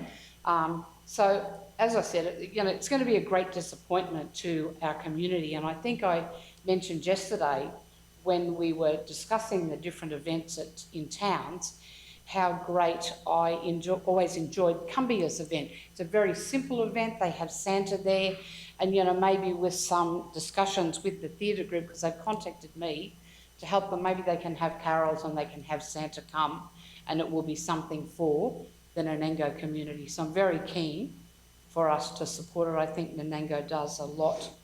The community groups there do a lot for their community, and I'd like to see us support this event by funding it to the tune of $1,000. Thank you, Councillor Erkins. Councillor Height. I'm supportive, and I certainly think there should be. But I just think going forward, we need to be conscious that we had a deadline. And so next year we should try and stick to those deadlines, because we had a certain sum of money, and we discussed this yesterday, and allocated it to those that had applied. And then if we get half a dozen late ones, it gets messy. So what I'm saying is, yes, I'm supportive, but I think going forward, we need to tell groups that, we have a deadline for a reason, because we try and manage how much money we've got, and the amount we gave to the groups yesterday, or decided to give to the groups, was looking at what we had. If we get another 10 late ones, it blows the budget. We just need to be conscious of that. I do understand where you're coming from, but I also understand that a lot of community members who step forward to assist in this type of thing, they have no ideas of what funding is available. They just do not know. I've been involved in the community helping things for over 45 years, and I can't even remember really when I have thought of a fund that we can apply for. I've just always gone off and done it myself. I thought about the Halloween that we normally do. I mean, we've done that for over 10 years, and I personally have funded that and never thought of seeking money from council. But there's a lot of people, for example, like the guy who's just contacted me from the theatre group, they don't know about these grants. So maybe we're a little remiss, and maybe we need to actually, as a councillor, maybe I should be going around and telling these organisations. But the bottom line is that they didn't know there was going to be any Christmas carnival. They've just seen that, heard about it, and contacted me and said, can we meet? So it came while I'm here that I thought, well, they're going to need some funding. We're just doing the funding. Let's put it in now, otherwise I'm going to be coming back next meeting and it's too late for them to really organise something. But I do hear what you're saying, but I also know it's like the schools in Nanango. Never once since I've been here have the schools in Nanango put in for the funding. I didn't even know there was funding set aside for school awards, so maybe we need to be better educated. We then need to educate our community. But I know that you're very involved with writing grants and doing, you follow them. But not everyone, Ros, has that aptitude for doing that, and they don't do it. So, I mean, if we said we can only give to people who know what's going on, you know, it's a bit sad. It's the same with Proston, so they haven't put in, and I think they're planning a Christmas carnival. They're just trying to get someone to actually run it. Yep. So they'll be, probably looking to get some support as well. So that's, some of them are just a bit late getting there. It's only October and they haven't even thought about Christmas yet. Yep, that's another thing I know. Like for the theatre group, I mean, putting on Christmas carols for the community, that's not their core business. You know, their core business, and they're trying to extend their building. They're having meetings with council about car parks and whatever. So they've got a lot going on, but they see, you know, the community missing out. So, you know, I think the least we can do is support them. But I do take on board what you've said, Ros, because that is, but I think it's probably a failure in the fact that I don't know half the time what grants are available, and I'm on the committee. Thanks. So thank you, Councillor Erkins. So are there any other questions or comments? If not, it's been moved by Councillor Erkins and seconded by Councillor Dineen, so I'll put it to the vote. All those in favour? Against? Carried unanimously. So now we're moving on to item 12.4 on page 167. And this one is the South Burnett Tourism Update, and the officer's recommendation is that South Burnett Regional Council receive the VSB Partnership Report and Visitor Information Centre Tourism Report for information. Someone to move that? Councillor Dineen, seconded by Councillor Little. Any questions, comments, discussion? If not, I'll put it to the vote. All those in favour? Against? Carried. Thank you. Moving on to item 12.5 on page 182. And that one is the Les Muller Hut Black Butt licence to occupy. The officer's recommendation is that South Burnett Regional Council, in accordance with Local Government Regulation 2012, Section 2361B2, disposes of a valuable non-current asset other than by way of tender or auction to a community organisation by entering into a licence to occupy with the Bloomin' Beautiful Blackbutt Festival Incorporated for Les Muller Hut, being part of Lot 1 on RP 120337 for a term of 1 year with an option of a further 1 year. Number 2, delegates to the Chief Executive Officer the power to negotiate, finalise and execute the licence to occupy on terms and conditions the Chief Executive Officer reasonably considers are satisfactory to Council. Someone to move that? Councillor Little, seconded by Councillor Sander. Comments, questions? Councillor Little. So this was the one where I went a little bit ahead of myself before.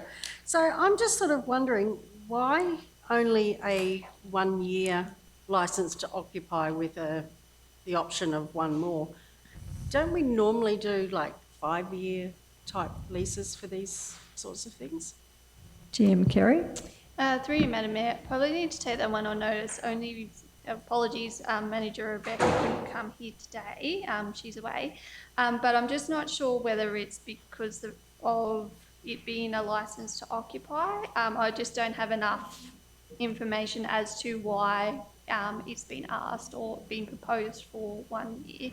Okay. Versus, So further to that, can I get I don't quite understand what the difference between a licence to occupy and the lease is. Yes. So I was just thinking, perhaps, is this time sensitive? Because otherwise we need to lay it on the table, because there's not enough information if you haven't been able to provide that, because we don't want to vote on 1 year if they could have 5 or whatever. Through you, Madam Mayor, I presume it would be okay to lay it on the table if we need. I'm not quite sure when the previous licence to occupy sort of finishes compared. However, it's not like we would stop them from utilising it in the meantime if we had to wait a month.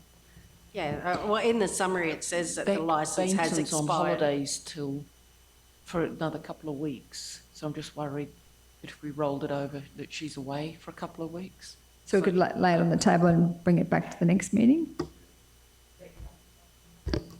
So... Yeah, that should be fine. We should be able to get all the information. Councillor Potter? Yeah, through you, I'm just thinking instead of doing that, I mean, it's delegated to the Chief Executive Officer, so as long as we delegate it to the Chief Executive Officer, and you can actually stipulate that you'd want it for longer than 12 months, maybe we leave it in Mark's hands. Oh, well, it's not necessarily that I want it for a longer period. I just would like to understand why it's only for 1 year with one option instead of a standard 5-year lease. Yeah, I think we need to lay it So on the whether table that- because whether otherwise, we've, in the dot point 1, it actually says 1 year. Yeah. And the CEO's keen to have it lay on the table. So Councillor Hyde has moved that we lay this on the table. Seconded by Councillor Dineen. Put it to the vote. All those in favour? Against? Carried. And Councillor Erkins has left the room. So that one there is 6 votes to 1. Oh, well, I mean to 6 to 0. Sorry. So now we're moving on to the next item, which is the 12.6 Delegated Authority Reports on page 184. The officer's recommendation is that South Bennett Regional Council note and receive the Delegated Authority Report for the month of September 2025. Someone to move that? Councillor Potter, second by Councillor Dineen. Any comments, questions? If not, I'll put it to the vote. All those in favour? Against? Carried. Thank you. The next item is 12.7, Kingaroy Showground Building accessible against the local heritage register on page 186. The officer's recommendation is that South Bennett Regional Council, 1, approve in principle the removal of a local heritage registered building being the Trade Hall at the Kingaroy Showgrounds from the local heritage register, and number 2, that the Chief Executive Officer be delegated to finalise with the Showgrounds Committee any application and or development approvals required subject to reasonable conditions. Someone to move that? Councillor Potter, second by Councillor Dineen. Any discussion, comments? Councillor Erkins.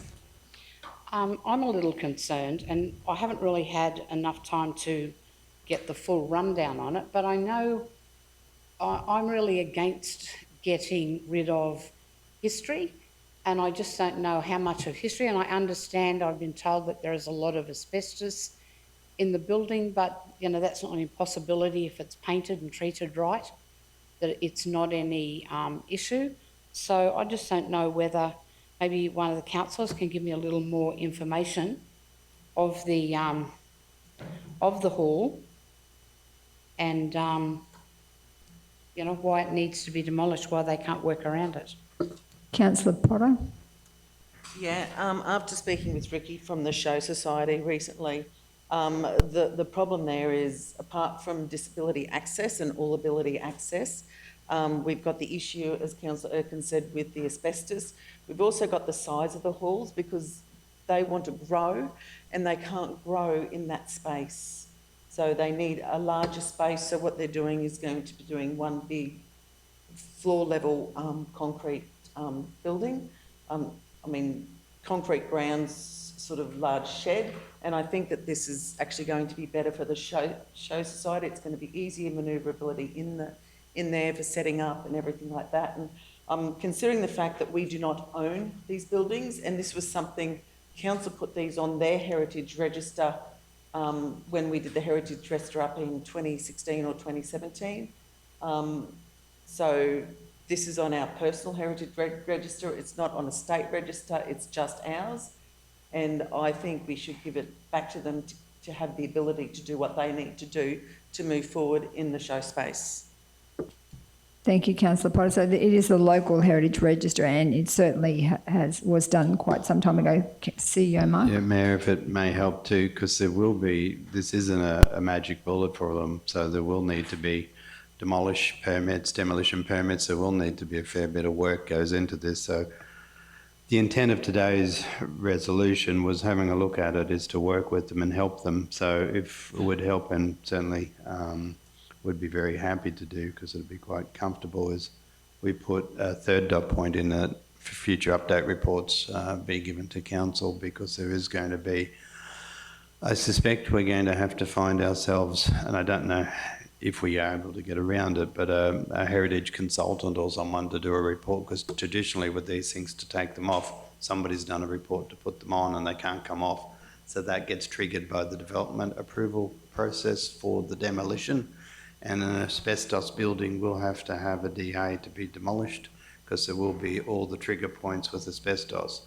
So, and that's not me to be Nelly no friends and be, there is just some of this stuff we can't get around, but this gets us moving forward, and we could just add a third dot point that a future update report be brought back to council.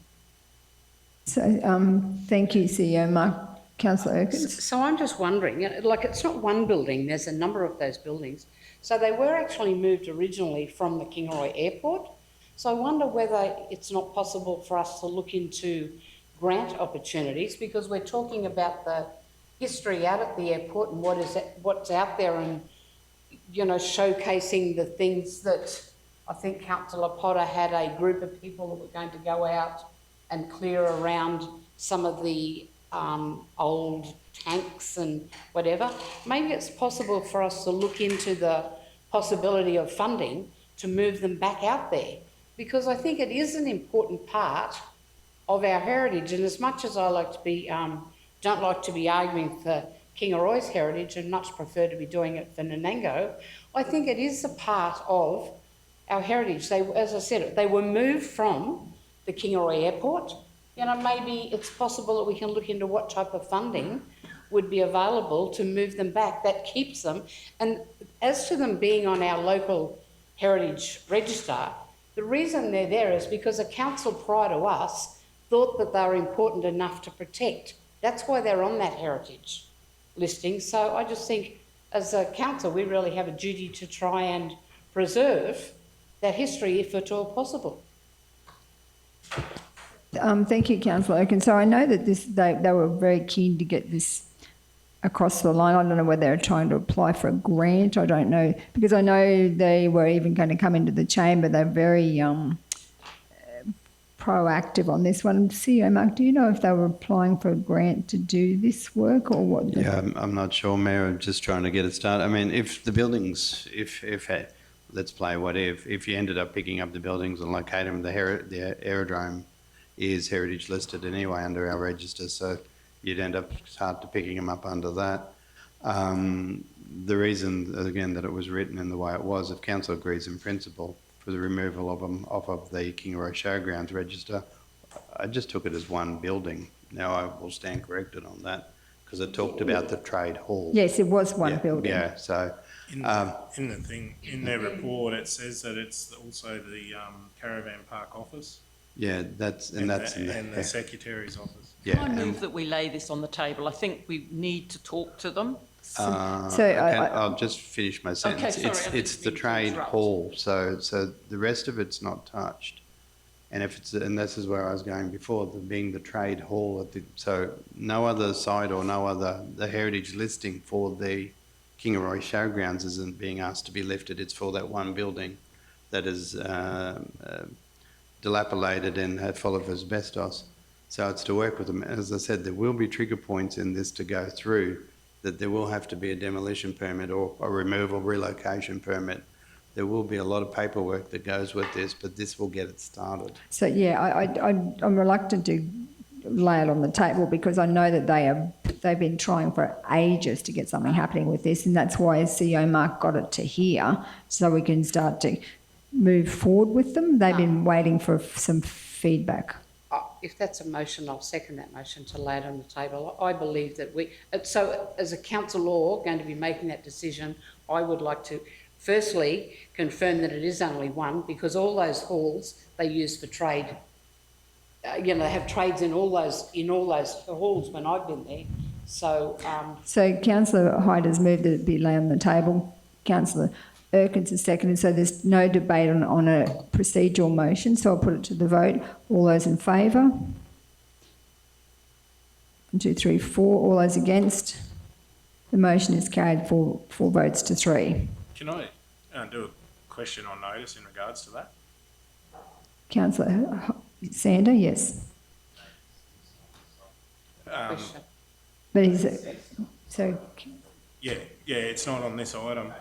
if it's that easy to remove, historically, if it's that easy to remove Heritage listing. a heritage listing from the local register, then why has other community groups who are trying to do something on an asset that's got a historical on the heritage register, why couldn't we just remove that to make it easier? Because what CEO Mark said before was that it wasn't an easy process. It's going to take ages. It's going to have to get a consultant in. We're going to have to go through a whole process. That's what Yeah, but there's another community organisation in Mergen that have been trying to do something on land that is on the heritage register, and it's taken 5 years, and it's still on the heritage register. So this might take us 5 years too, because it's a whole process. They are different. There's the one that we found back in 2017 that this council, so Heritage Register was adopted in 16, Presbyterian Church tried to get something off. Now, I haven't fully read through the report, but the council, and I've got to track down, pull the minute because it's in not the current system it's setting in ECM. But anyway, that's by and by. So the then council of the day didn't actually accede to the full request to remove it, so the building's still there. So it is, and again, I reiterate my point. This is a resolution to start a process, and I don't want to sound like I'm red taping everything else, but this building will need to have a swag, and it will go through a planning or building approval process, which will trigger a whole heap of stuff. Now, the land component, if there's no building on it, it's probably as similar but different. You would still need at least someone suitably qualified, whether I agree with that or not, but that seems to be the way that my research to date anyway is showing that someone's got to write a story and say, okay, why this has got to come off the register and it's got to go through a set of hoops. I've been mainly focusing on how do we deal with the building, but yeah, not a piece of land, but it is mucky, to use a highly technical term. So you know the RSL sub-branch have been trying to get those units built on those, and it's been held up because of the heritage register. I thought that they resolved that by just that they can do, as long as they do some heritage sort of artifacts or art or something, that would be, it wasn't actually holding it up anymore. I thought that was resolved. It's resolved now, but it took that 3 or 4 years to try and get that issue resolved. That was the agreement that came out of that. Yes, exactly. Yep. Councillor Erkins. Thank you. Through you, Madam Mayor. Mr CEO, if we can maybe just organise an on-site visit with the Show Society in the future so that we can, inspect over there and get some more information. Thank you. Thank you. Okay, Councillor Height. Oh, sorry. So we're moving on to the next item, which is 13.1 on page 190, which is the minutes of the Traffic Advisory Committee meeting held on 11th of September. The officer's recommendation is that South Burnett Regional Council receive and note the attached minutes and recommendation of the Traffic Advisory Committee meeting held on 11th of September 2025. Someone to move that. Councillor Erkins, seconded by Councillor Little. Any discussion? Ready to vote? Oh, Councillor Height. I'll defer to General Manager and I think he knows what I'm going to say. Yeah, sorry, Mayor, if I might, we made a note, also we'll add Councillor Height as an attendee to that meeting and update those minutes before we finalise them, just for noting for Council. Thank you. Any further comments, discussion? It's been moved and seconded, so I'll put it to the vote. All those in favour? Against? Carried. Moving on to item 13.2 on page 197, replacement of timber retaining wall at Kingaroy Netball Courts. So this one here, the procedural motion is that the matter be lifted from the table. Someone to move that. Councillor Erkins, seconded by Councillor Potter. All those in favour? Against? Carried unanimously. So we've got a resolution that moved by Councillor Erkins and seconded by Councillor Sander. The South Burnett Regional Council work in partnership with the Kingaroy Netball Association to seek grant funding for the construction of a new retaining wall along the netball courts to protect the new courts. And number two, that any financial contribution council may be considered in association with the grant funding to assist with the protection of council stormwater. So that's motion is live now. So if anyone wants to comment, speak to it, Councillor Potter. Yeah, thank you, through you, Madam Mayor. So many years ago, when the Kingaroy netball courts were put on lease, our staff actually went right to the borders and included a drainage area which probably shouldn't even be in their lease area. We're a lot better at doing leases now, so we can actually do those sections and keep them for ourselves. And I personally believe we should be supporting them in doing this retaining wall. They have been looking after an area that they shouldn't have been in their lease area to start off with. And I do believe that this is our retaining wall and we should be looking after it. Thank you. So is that you're speaking against the motion? Because the motion doesn't say anything about supporting them, because I believe we should be supporting them with the full amount of funding. Thank you. So Councillor Height. With this motion, which is about applying for grant funding, the Gambling Community Benefit Fund up to 35,000 is open as of now, and I think it closes 31st of October. So, you know, that might be a good option for them. Through you, Madam. Councillor Potter. Sorry, through you, Madam Mayor. The reason why they can't apply for this grant is because they've just recently had a grant, so they've got to actually wait the round out before they can apply again, which will be too late for the grant that they've already got. What grant did they get from gambling? They got a gambling fund to do their clubhouse, which they've just acquitted. So Councillor Erkins. I've been down and had a look at the grounds, had a look at the wall that's falling over. You know, they've got a great number of members. It's a really active club.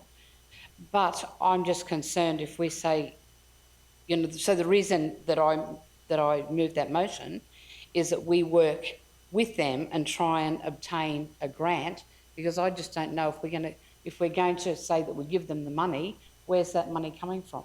Well, CEO Mark has made that point that it would come straight out of our operational budget. You know, I just don't think that we have the budget to do that. I think while it's good, I don't think it's going to fall over tomorrow. I think they could apply for the next gaming fund, or there are other funds. And as I said, if they worked in with council to look for funding to do it, otherwise, you know, I mean, there are a lot of other things, you know, that we all consider important, but sometimes you just have to prioritise, and if you don't have the money, you know, I don't think we should be paying for that. Thank you, Councillor Erkins. Any other comments? Councillor Potter.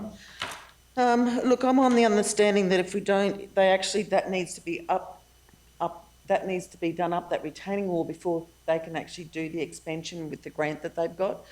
Not forgetting they've got a $1.2 million grant, I think, for the upgrades.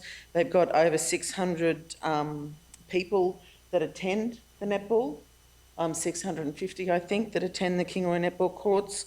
It's a really big asset for our community, and not forgetting we've supported many other different areas with funding and in-kind contributions, you know, the mountain bike club, the football club, you know, the Cumbia Hall Committee. We've done a lot of different things around our community to help different community groups. This sporting club has gotten off the ground. They've received a grant, and I just think, you know, for over $1.2 million to do an amazing expansion. They're also working with the Kingaroy Rotary Club for further expansions into the park area, and Rotary Club are looking at different grants as well with the Rotary Park. And we're all working really well together, and I just think this is something that we as a council can do for our community. So I attended the night along with Councillor Deneen and Councillor Potter, and it was amazing. They had their presentation night, and they do have over 500 members, and they are actually growing in the area of the teenage group, which in other netball associations right across Queensland, they actually had a seminar, and they're all losing those members, whereas Kingaroy is actually growing those members. So it was a very, very impressive group, and I was amazed at how big of a membership they have. So I do agree with Councillor Potter in that regard. So I just wanted to ask Manager Leanne, is that true that the retaining wall will hold up the whole process if they can't get that funding to do the retaining wall, that they can't go ahead with the $1 million project?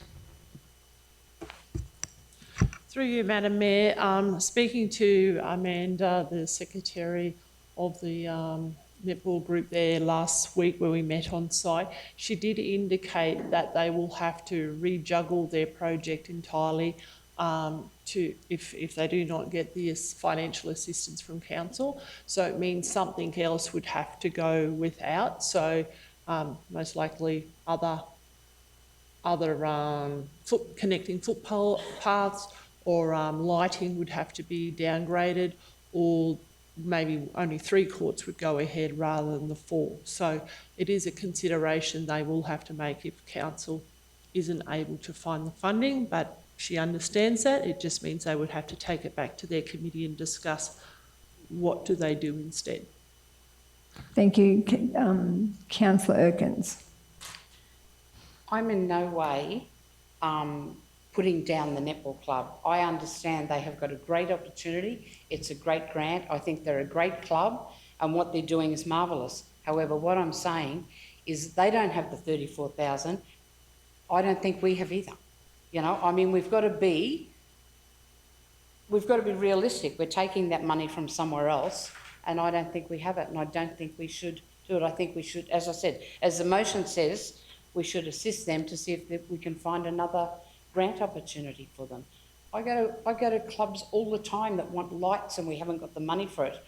You know, I could be saying to them, send in and ask council to pay for them. I'm saying to them, no, well, you know, why don't you approach council and see whether there's any grant opportunities that you can apply for with them.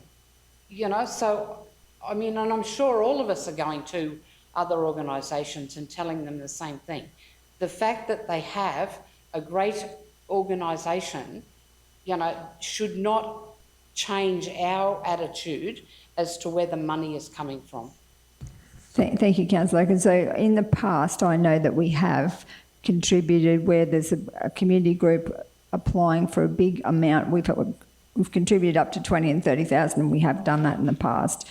It's quite a common process for council. It's just that this one is after the event rather than before, because I think the others always mostly came to council, said if they get the grant, could we contribute? And we did that on proviso that they actually got the grant. So it's probably a little bit round the other way, but it is a big project. I'll ask Councillor Deneen to speak now because... Yes, I was going to... Would it be appropriate to suggest that we change the figure to 20,000 instead of the 35? Would that be doable, do you think, for the Netball Association? Well, it just depends on how much it costs to... I know that's what we've spent in other places. I think we've put that towards quite a few community groups, a figure similar to that over the years. It's just, that's the amount that it would need to replace the retaining wall, for the replacement of the deteriorating timber retaining wall. Is that so that's obviously been a quote. So if 20,000, is that, if the quote's 34,550, I'm just a bit struggling to understand how that would work. Yeah, I know, it would mean that they would have to come up with a bit more than 15,000, but, you know, they are a very proactive club. They're always raising money for things, and I don't know if that's doable. I don't know the club that well and what their finances are like and whether that would be doable or not. I mean, I think it's, you know, probably a necessary project at this stage for the organisation. CEO Mark, was that a foreshadowed motion? That would be a foreshadowed. So if you're looking for the wording, the one that Councillor Potter moved at the previous month's meeting, which lapsed, would be effectively the same wording, but with the 20,000 inserted. So we could use that as a foreshadowed resolution if this one doesn't get up. The only point, and please, and again, I have absolute sympathy for them and wish their project well, but just understand this is operational money And taking Councillor Potter's point on, whatever happened in the past, that stormwater retaining wall isn't our asset. It doesn't sit on our asset register at the moment. So you're talking about an operational budget rather. If it was out of the capital program, it'd probably be a darn sight easier to actually assist them. But it is it's just for information, Mayor. Can I also remind councillors that we set the budget and we went to all our departments and asked them to cut their budget. You know, we said, no, that's not good enough. Cut some of the money out of that budget, out of your operational budget. We have asked them to cut down on everything, and now we're saying, but we want $34,000 out of that to help the netball do their retaining wall. But you know, you can't do that. You can't say, you know, we want to cut this down and no, go away, come back again when you've shaved that down a little bit more. And, you know, we were so happy that our general managers came back and they had cut their budgets down. You know, they'd cut all the frills out, and maybe those frills were something like being able to have $34,000 to give to the Netball Association. But I just believe, as a responsible council, you know, we've gone through all the heartbreak, for me at least, of putting rates up, you know, speaking to different organisations and saying, no, we can't upgrade your road, we don't have the funding to upgrade your road. So, and now we're saying, you know, well, let's see if we can find 34,000 from your budget, because that's where it's got to come from, isn't it? To do the Netball Association. So that's what CEO Mark is saying. It's got to come from our operational budget, unfortunately, because it's not a council asset. So my motion is that we work with them to try and find some grant funding, and I'd like for the motion to be put to the vote. I don't think there's any point in debating it any further. So Councillor Erkins has moved that the motion be put. So is someone to second that? Councillor Sander, I'll put it to the vote that the motion be put. All those in favour? Against? I'm voting against that because I think we need further debate. But all right, so that was carried. So now the motion will be put. So that was carried 6 votes to 1, and I voted against it. So now we are putting the motion. So this one here is that moved by Councillor Erkins and seconded by Councillor Sander. Everyone clear that South Bend Regional Council work in partnership with the Kingaroy Netball Association to seek grant funding for the construction. So what motion did we just vote on? No, that'd be put. To vote. Okay, so sorry. now this is the motion we're voting on. And that any financial contribution council may be considered in association with the grant funding to assist with the protection of council's stormwater.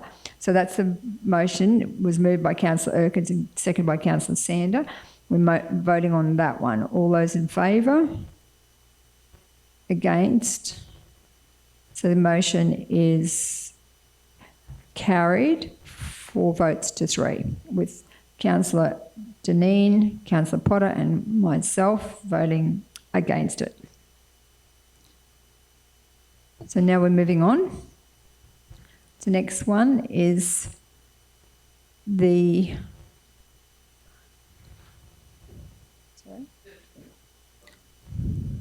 So we have to have Councillor Ros and Councillor Deneen out for this one. So this one is 13.3 on page 231, request for a park bench to be installed along the rail trail.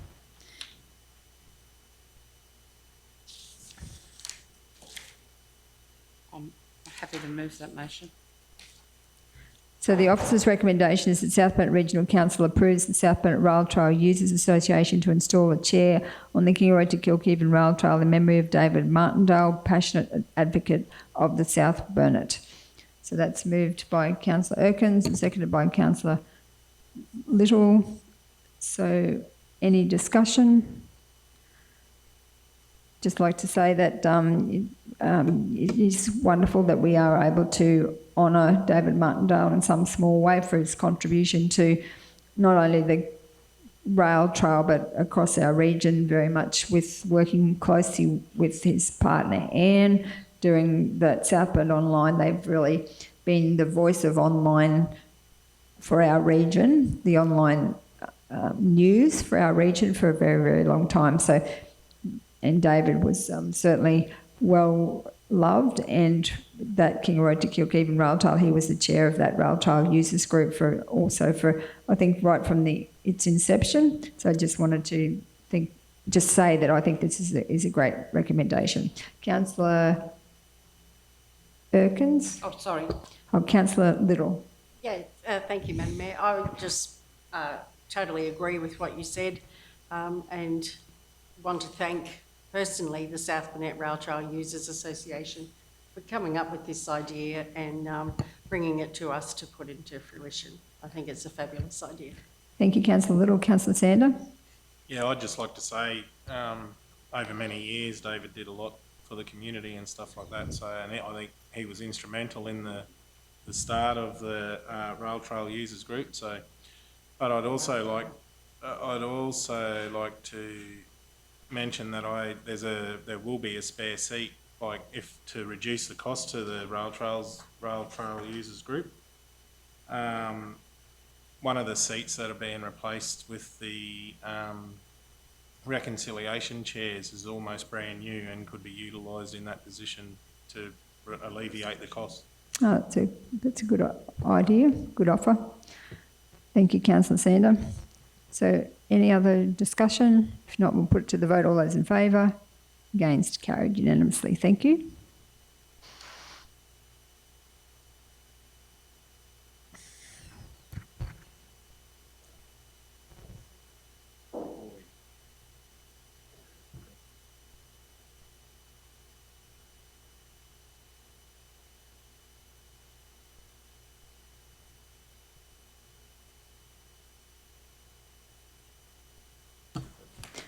So just deciding now, we've got an issue at 1:30 that we have to deal with.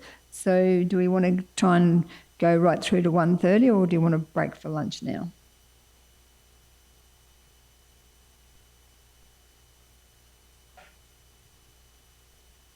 Yep, so when we come back, we'll need to suspend talking there. We'd move straight into confidential and we can deal with confidential issues. And then you'd have to, backtrack back to 13.4. So we might as well, because when we come back from lunch, we'll be moving into the confidential section to deal with the briefing. Yep. And while we're in con, we might as well just knock the whole batch over. Yep. So someone want to move that we adjourn for lunch? So Councillor Erkins, seconded by Councillor Little. Put it to the vote. All those in favour? Against? Carried. Thank you.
So, welcome back, everyone.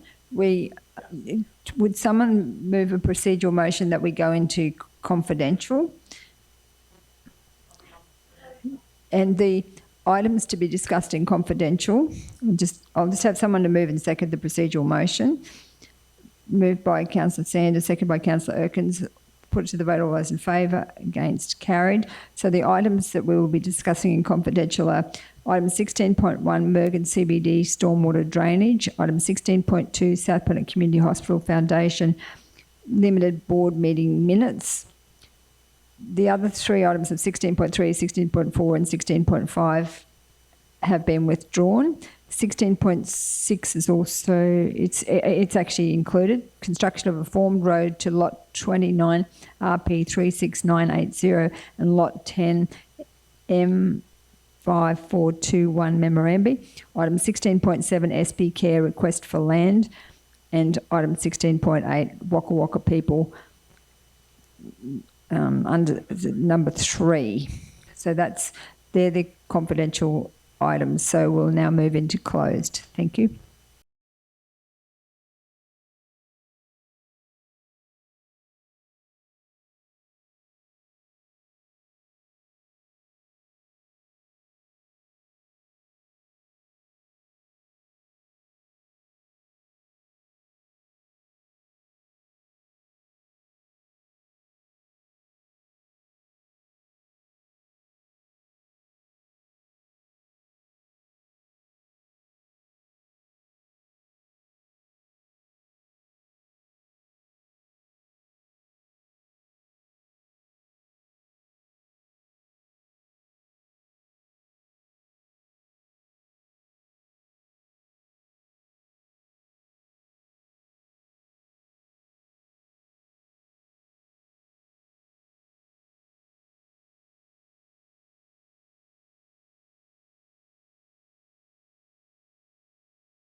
So, welcome back to the general meeting of council. I'd like to move the item 16.1 is the Mergen CBD stormwater drainage, and that's on page 4.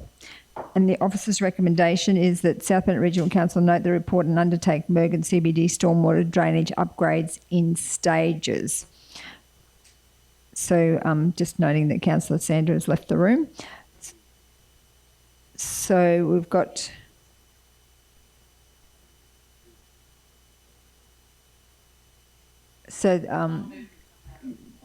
Jane and I think was Councillor Little seconded that we come out of closed. And then Councillor Sandra has moved out of the room for this particular motion because he believes he has a conflict of interest. So this is item 16.1, Mergen CBD stormwater drainage. The officer's recommendation is that South Bennett Regional Council note the report and undertake Mergen CBD stormwater drainage upgrade in stages. So someone like to move that? Councillor Erkins, seconded by Councillor Little. Any discussion? Just wanting to note that because of the budget that it's actually, we can't do the whole lot, so we're doing it in stages over time. So that's any other comments, questions? If not, we'll put it to the vote. All those in favour? Against? Carried. So ask Councillor Sandra to come back in. Moving on to item 16.2, which is on page 8 of the confidential agenda. It's the South Bennett Community Hospital Foundation board meeting minutes. And the officer's recommendation is that South Bennett Community Hospital Foundation Limited board meeting minutes 5th of August 2025 be received for information. Someone to move that. Councillor Potter, second by Councillor Little. Any discussion, questions? Put it to the vote. All those in favour? Against? Carried. Thank you. The next item is item 16.6, because the 16.3, 16.4 and 16.5 were withdrawn. 16.6, construction of a form, page 37, construction of a formed road to lot 29 and lot 10, Memorandum. So that's on page 37 of the confidential agenda. And the Councillor Erkins has moved that it be lifted from the table, and seconded by Councillor Little. Put it to the vote. All those in favour? Against? Carried. So we've got an alternate. So do we need to deal with the original? No. So the alternate, well, we have a recommendation, and the recommendation is that South Bennett Regional Council delegate to the Chief Executive Officer to accept and finalise the form road to lot 29 RP 36980 and lot 10 M5421. And number 2, council receive a future report to consider options for naming the road.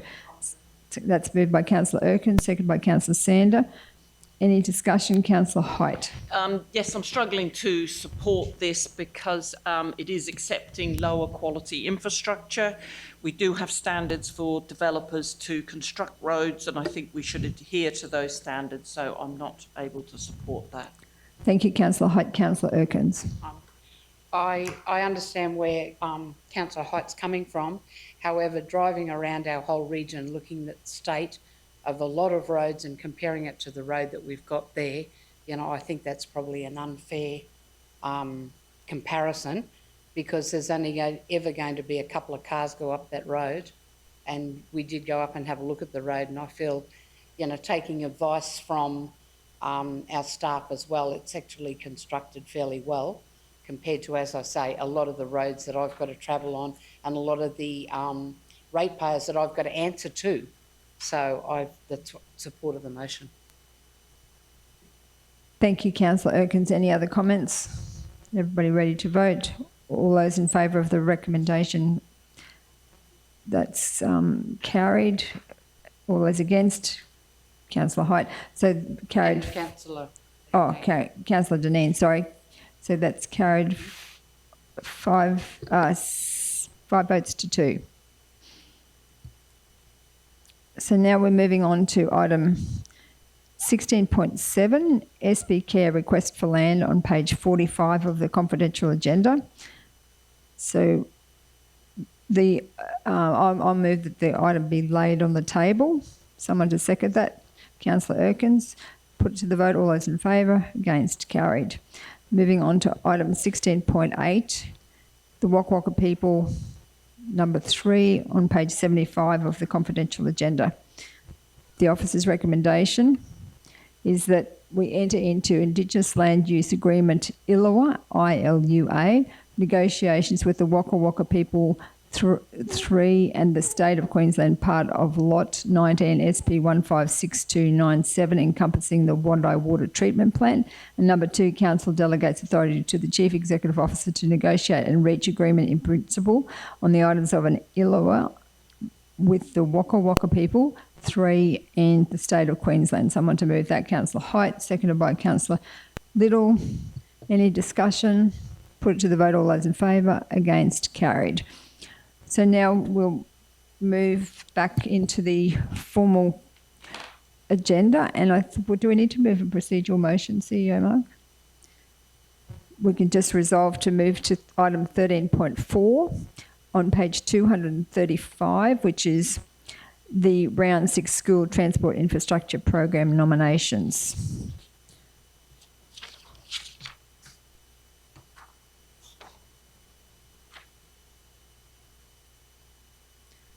So that one there is on page 235. And that officer's recommendation is that South Bank Regional Council nominate the below school projects as a staged delivery over a number of financial years. And in order of priority, number 1, St John's Lutheran School, Kingaroy car parking refiguration and upgrade. Number 2, Proston State School bus set down and footpath works. Number 3, Kingaroy State High School, Markwell Street, in brackets, Mant Street / First Avenue car parking. Someone to move that? Councillor Deneen, second by Councillor Potter. Any discussion? Ready to vote? Put it to the vote. All those in favour? Against? Carried. The next item is 13.5 on page 243, road naming Crompton Drive, Blackbutt North. The officer's recommendation is that South Bank Regional Council adopts Timbertop Court as the new road name for the road at 189 Crompton Drive, Blackbutt North, in relation to the approved decision notice number RAL 23/0015. Someone to move that? Councillor Little, seconded by Councillor Height. Any discussion? Put it to the vote. All those in favour? Against? Carried. The next item is item 13.6 on page 246, and that one is to do with the road name Crompton Drive, Blackbutt North. The officer's recommendation is that South Burnett Regional Council adopts the new road names of Dreghorn Drive Road 1 and Bushland Court Road 2 at 70-104 Crompton Drive in relation to the approved decision notice number RAL 23/0023. Someone to move that? Councillor Little. Someone to second that? Councillor Potter. Councillor Little. Thank you, Mayor. I just want to thank the officers and staff for taking into account the letters of support that have come through to Council for the naming of Dreghorn Drive. It's a long-established name within the community. It goes all the way back to the beginnings of Blackbutt, and I know that you'll have made quite a few of the long-term residents of Blackbutt very happy by taking on board their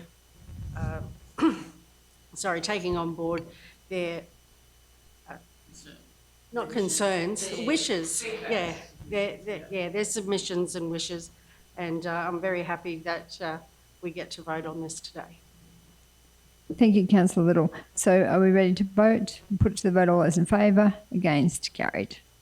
So now we're moving on to item 13.7 on page 249.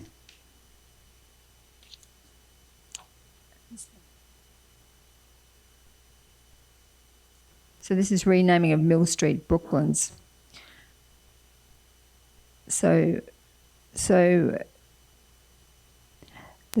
the officer's recommendation is a recommendation, but we procedural resolution that we lay on the table. I move a procedural resolution that we lay it on the table. Seconded by Councillor Height. Put it to the vote. All those in favour? Against? Carried. So now we're moving on to item 13.8. On page 251, the application for the permanent road closure relating to an unmaintained section of Timshay Creek Road, which connects to lot 53FY814.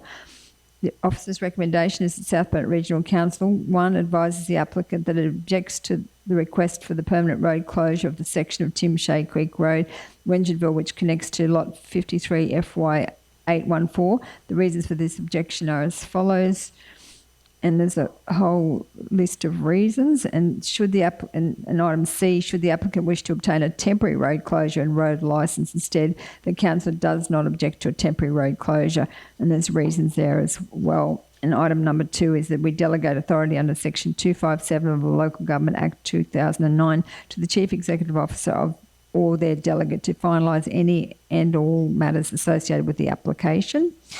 So that is the recommendation. Would someone like to move that? Councillor Dineen, second by Councillor Little. Any discussion? Put it to, Councillor Little.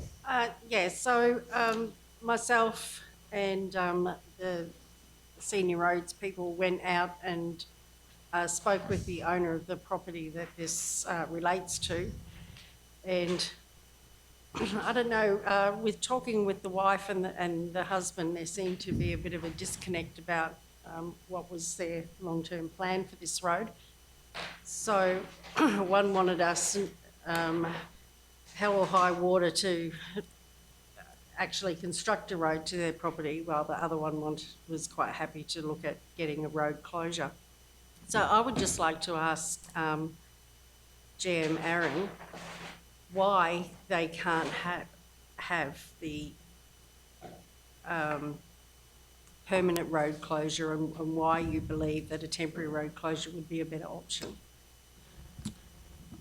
Through the Mayor, so thank you for the question, Councillor. So generally speaking, Council doesn't support permanent road closures unless there's an exceptional reason for that. We have done some in the past.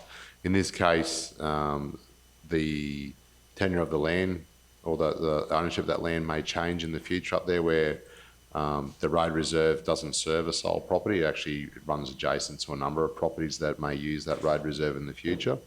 And also the use of those land and the access requirements that may change for those landowners in the future. And it's important for council to ensure that we have access for those property owners, in as much as in the case of, you know, this road reserve has been here for quite considerable time, and this property owner, I think, was been there between 5 and 6 years, I believe. I think is what they said. Mm-hmm. So obviously things have changed, and they wanted to improve their access as well. So we do keep them in the future because we're not sure exactly what might be in some places. We see lots of things change in our landscape over 10, 20 years, and road reserves are important things to allow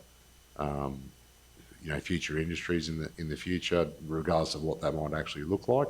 But also it might allow some opportunity for adjacent landowners who are either there now or in the future to want to do something and have access to their property. So generally that's why we will try to retain those road reserves as a property of the people. And then obviously with a temporary road closure, we try to work with people to ensure that they can use the road or use the land or for the purpose that they need, but also make sure that it's fair and equitable for everyone in that area as well into the future, if that answers me. Okay, thank you, Aaron. So on that note then, should I move a motion that we ask them to look at a temporary one? I think that's covered in the recommendation. Yes, so then the recommendation would be that we go with option C, is that correct? We encourage them to Right. We would advise the department, that we would oppose a permanent road closure. However, we would be a temporary road closure. Council doesn't object to a temporary if they wish to do that, and you delegate to Mark to negotiate that on our behalf. Okay. So, yep. All right, thank you for that. So any other questions, comments, ready to vote? Put to vote. All those in favour? Against? Carried. So the next item is item 13.9 on page 256. And this one is the investigation, construction and maintenance of Wengen Creek Road, Wengenville. So the officer's recommendation is that South Burnett Regional Council, 1, continues to maintain Wengen Creek Road, Wengenville to its current standard, and number 2, any upgrades or extension to the Wengen Creek Road be undertaken at the applicant's cost and delegated to the Chief Executive Officer to negotiate in accordance with Council's construction of unmade road policy. Would someone like to move that? Councillor Erkins, someone to second that? Councillor Sander. So I just wanted to question, or unless Councillor Erkins wants to speak to the motion. So the question I'm asking is, and I know there's a series of these, do we, if there's an exceptional circumstance where this section of the road that they are asking us to maintain, but we're saying no, if there was a situation where there was a flood and they couldn't get to a particular set of cattle yards, would we go onto that road and then sometimes do work like we have on other sections of unformed roads in all of these cases? Because it's going to change. Yeah, I'm just concerned that where we land with this as far as all of these unconstructed roads. Short answer is no, Mayor. That's not to say that we haven't, made an exceptional circumstances in the past for a particular reason to repair some road reserve. There might be a community benefit to allow access to someone's premises or those sort of things. It would be something that we would like to review as part of the unmade road policy or council's policies to see which way we go. Obviously, we own a lot of road reserves across the region, and for council to start commencing maintenance of those, that would be a significant cost to the community, particularly the ratepayer, which would pull from other services. The general answer is no. It would be a direction from either myself or the Chief Executive Officer if we were to do something on a road reserve that currently is not on our maintenance register. I don't believe council is prohibited from doing that. However, we would need to have some policy review on how that decision is made in the future, so that we don't get caught maintaining kilometres and kilometres of road. So then, rather than move all these individually, because I know there's a lot of other roads that we haven't brought to the table, are we better to get the policy right rather than picking and choosing? I think in this case, Mayor, that the resolutions that we've put here answer the questions in regards to that road. So at the moment, what we're saying is that council is not going to maintain the road beyond what it's currently on its register, which is right. And then you'll be delegating to Mark if the owner wishes to negotiate or construct the road to a standard which council would maintain. I think that answers the specific question. I think that the question that I took as your previous one there, Mayor, was do we maintain unmaintained road reserves? No, we don't. If there was an exceptional circumstance for us to go and do something, then we would happily look at that on a case-by-case basis. But I actually do believe that'll be two separate issues to this one. So in each one of these, in the 1, 2, 3, 4 that you've put forward, you've suggested that that an extension to the particular road at the applicant's cost and delegate to the Chief Executive Officer to negotiate. So that then means that all of these roads would be just a no, because the reason why they've come to this meeting is because there's been customer requests around them? That's right, Mayor. So these have been generated where we've brought these to council's attention for decision. Council could handle these at a budget time and consider them in this case, but in the past, and in fairness, we have dealt with these where specifically an owner has requested to have a road upgraded for access for a particular reason. In this case here, which is probably different to upgrading an unsealed road to a sealed road, for example. The road already exists. This is about establishing a road to be put on council's register. So this allows council to say it will maintain up to its current standard, If that road is to be extended or the existing road is to be upgraded, then you would be delegating to the CEO to negotiate how that would be achieved at the applicant's cost. So then into the future, if we wanted to, if we decided that we were going to extend some of these roads, how do they ever get that back if it's once it's voted on that's our stand? Or I'm just thinking, I'm wondering, are we better just to have a policy on it as opposed to going through each road individually? That's just my question. Yeah, I fully take the point, Mayor. Happy to develop a policy and review that policy. And I think it is in your op plan to look at consolidating some of these. In this case, from our purpose, so that we can specifically answer the applicants if they choose to. And there's a couple of cases where people are wanting a decision on what council's position is. We would be comfortable that if council chose to support that, that would be your current policy position, that if someone wanted to upgrade and extend the road that are being asked for, then council has said, yep, you'll need to upgrade that at the applicant's cost. But Okay. I fully take the point of the consistency in that message, though, Mayor, of getting that in a policy, which it already does exist in your policy essentially. But normally in the past, we have brought these to council by a case-by-case basis when someone has said, yes, I want to construct that road. We're probably just preempting that. Our current position will be that you would delegate that to Mark, that council's position is that would be at the applicant's cost, which is consistent with what we've previously done. So then if the applicant wanted to construct the road to a lower standard than council's requirements, then that's up to the CEO, Mark. So if they wanted to just make it a truck and access to just be so they could get their truck through to the yards, we would accept that.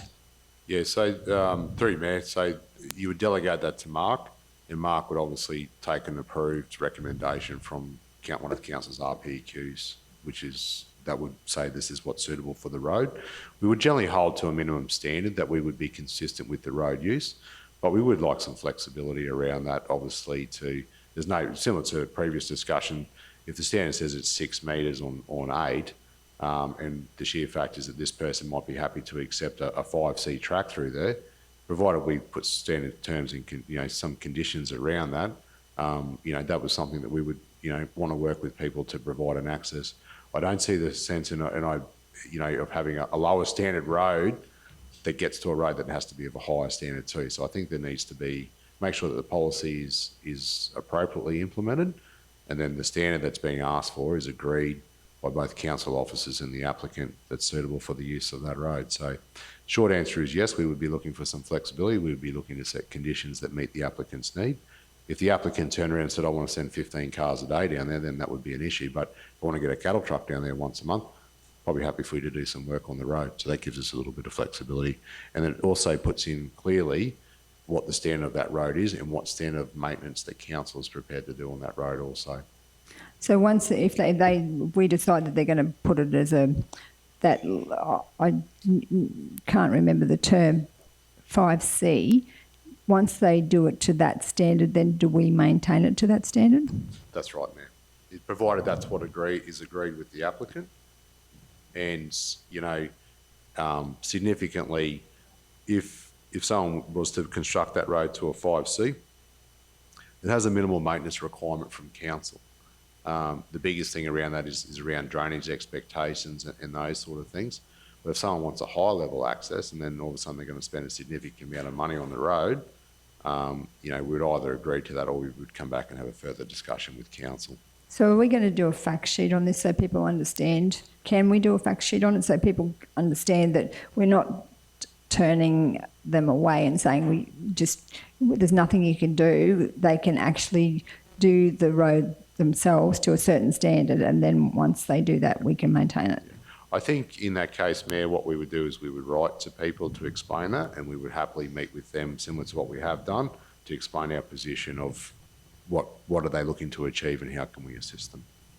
Thank you. Okay, sorry to labour on that one, but I think it's fairly important because these people are concerned and they think that they pay rates and that they need to be able to get access. So, all right, any other questions on that particular one? So this one here has been moved by Councillor Erkins and seconded by Councillor Sanders. So any other questions? Is everyone clear? Ready to vote? Put it to the vote. All those in favour? Against? Carried. Oh, sorry. Your vote. So we've got all those in favour. All those against. So it's carried 6 votes to 1. So Councillor Little has voted against that one. So the next item is item 13.110, on page 262, investigations into extending the construction and maintenance of Back Creek Road, Storworth, by an additional 660 metres. So that one there, the officer's recommendation is that South Bend Regional Council continues to maintain Back Creek Road, Storworth, to its current standard. And number 2, any upgrades or extension to the Back Creek Road be undertaken at the applicant's cost and delegated to the Chief Executive Officer to negotiate in accordance with the Council's construction of unmade road policy. So that's someone like to move that? Councillor Erkins, someone to second that? Councillor Potter. So I just wanted to just check in the policy, do we have those lower standards in our unmade road policy? Or is it always that? So can they do cattle? Do we have cattle truck standard in our policy? Our lowest maintained requirement is our 5C roads, which we class as periodic maintenance. So it's primarily reactive type maintenance. It's not on, a good example is it's not on our routine patrol grading program. They're a lower standard, almost like a cattle truck type standard, if you will. So do we have a specification of what a cattle truck, the amount of gravel and? Yes, apologies, Mayor. So with the gravel depth and those sort of things, we would require those on the higher grade roads. So when you're on a 5C, we don't gravel 5C roads. They're just a formation, essentially. They're a track, essentially, through there. So one of the things is we may allow 5C to be constructed. The council might only grade it once in a periodic thing, but we might approve that as someone's, access to their block that they can use. And that's why the whole purpose is that we put suitable conditions there for what they're looking for. If they want a higher standard where people go, I want an all-weather access, well, then you're talking that you will design to a standard for that. So this gives us some flexibility. I just wanted to check and make sure, because it was saying in accordance with Council's construction of unmade road policy, so just making sure that when CEO Mark is given the delegation, that there is a lesser standards that he can negotiate with them. That's correct? I think that'll be okay, Mayor, and if that's an issue, we're happy to come back to council if there's a specific one that's unable to be achieved. So we have, minor type cross sections, but essentially my understanding is the policy allows us to negotiate to the standard of access, like Kevin says, the 5C, because, we'll have people that come to us exactly in these cases where they don't want an access road, they just want to be able to put a track through there. We can work with people for that. Thank you. So any other questions? Councillor Sander. Yeah, I'll agree to this, but when it comes time, like I know this Back Creek Road reasonably well, and if it's washed out that you can't get cars and that down into to get people access, I don't want it to come to the point that we just go, no, it's an unmaintained road, we're not going to touch it when it comes to that point again. So I just want to point that out, that when it is washed out next time and we have to send a grader down there, how much pushback are we going to get to say that, no, we don't maintain the road, we're not going to do it? So are the people living along this road, the section that they're wanting to? There's one person at that 660 metre mark, one entrance. So wouldn't that change the dynamics if shouldn't we actually maintain it to the actual resident? It was discussed yesterday, Mayor, with the expense to do it, because it's not on the alignment of the road, so we'd have to the actual road isn't on the road corridor. with Yeah, this one. so that's, yeah, fair, but so with regards to that then, when Councillor Sanders asked the question, would we go above and beyond to make sure that those particular people get access? Yeah. Through you, Mayor. So in short, in the past we have, like, we don't want to see people locked out of their properties and those sort of things. Is it on our register to maintain? No, it's not. And it'd be fair to say we have done some work on it in the past where there's been large washouts, and we've had one of these in other areas. What I would suggest is, you know, and generally, like I say, we don't look to push back, but if it's an unmaintained road, you need to have some consistency around that also. What I would suggest is that we would work on a policy around that. And again, simple things, it might be the works that are directed by Mark or myself under delegation to say, yes, we're happy to fill in a washout so someone can get home. Which, you know, you try to be pragmatic with people, but to have a consistency in that. So otherwise, every time someone rings up and says, I want my road reserve maintained, you're back in that dynamic where it's not a maintained. So you look at it on a case-by-case basis, and I think every request for council to do something outside of its policy should be looked at on its merits, and I'm pretty sure that's what happens. Councillor Sandy, are you happy with that answer? Yeah, I do agree with that. Like, these guys that live on this road aren't looking for a fully pledged highway. They just need access to their property, and I just want to make sure that that's maintained. So I guess if we're sticking to our digs, and what you're saying is it would be outside the policy, it would then need to come back to a council meeting. And sometimes when you've got a flood and people need to get access, there's no time to have a council meeting. Yeah, I don't believe you are required to, Mayor. So in the case of a flood and we had people loss of access, it is road reserve. Probably just something, if we can take it away, Mayor, if I might, and just come back and might have a workshop discussion with the council about that in the next couple of weeks. I think that might, about how we might go through with ad hoc works outside of our road register.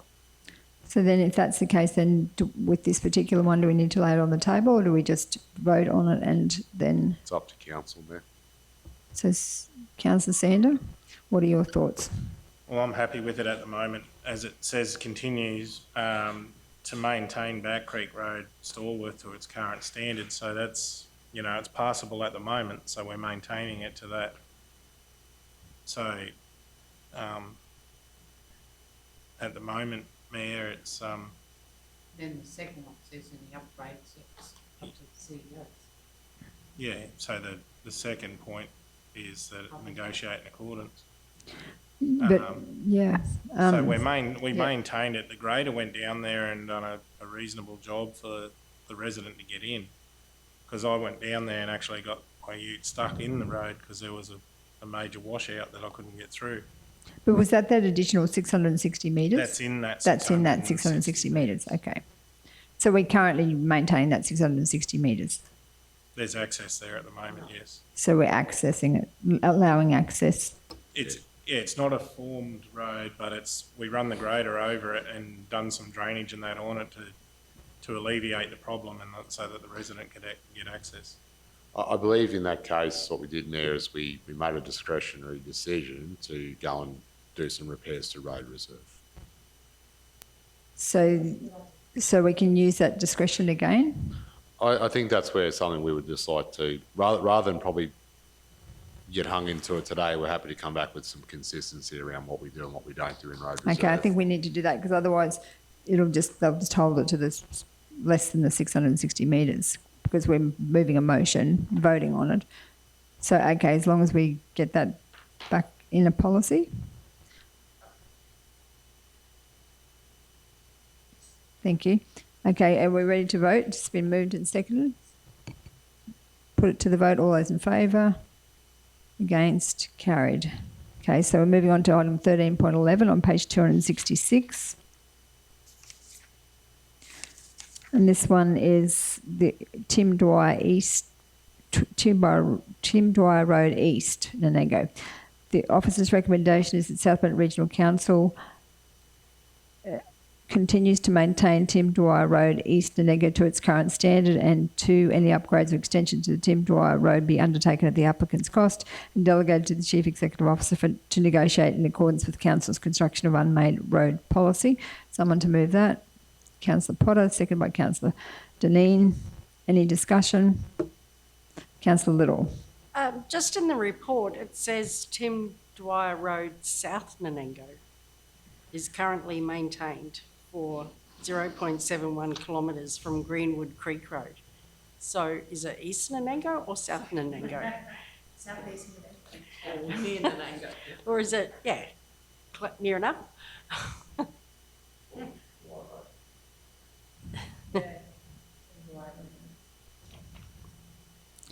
So is it just the whole road, whole Tim Dwyer Road? Okay. So we just take out the East Nanango? Just call it.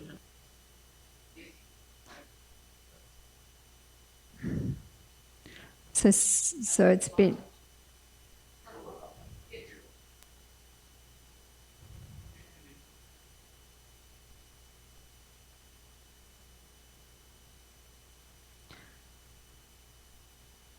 Okay, so any further discussion? You ready to vote? Put to the vote. All those in favour? Against? Carried. The next item is 13.12 on page 272. The officer's recommendations is this one is Tim Shea Creek Road, Wengenville. So the officer's recommendation is that we continue to maintain Tim Shea Creek Road, Wengenville to its current standard, and 2, any upgrades or extensions to Tim Shea Creek Road be undertaken at the applicant's cost and delegated to the Chief Executive Officer to negotiate in accordance with Council's construction of unmade road policy.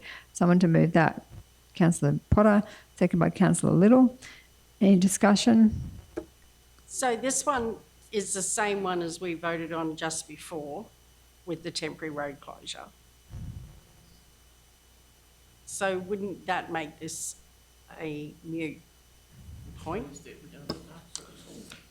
Happy to answer. Through the Mayor, so the applicant would be advised of both, because they may come back and say, I don't want to do a temporary road closure, I want to do this.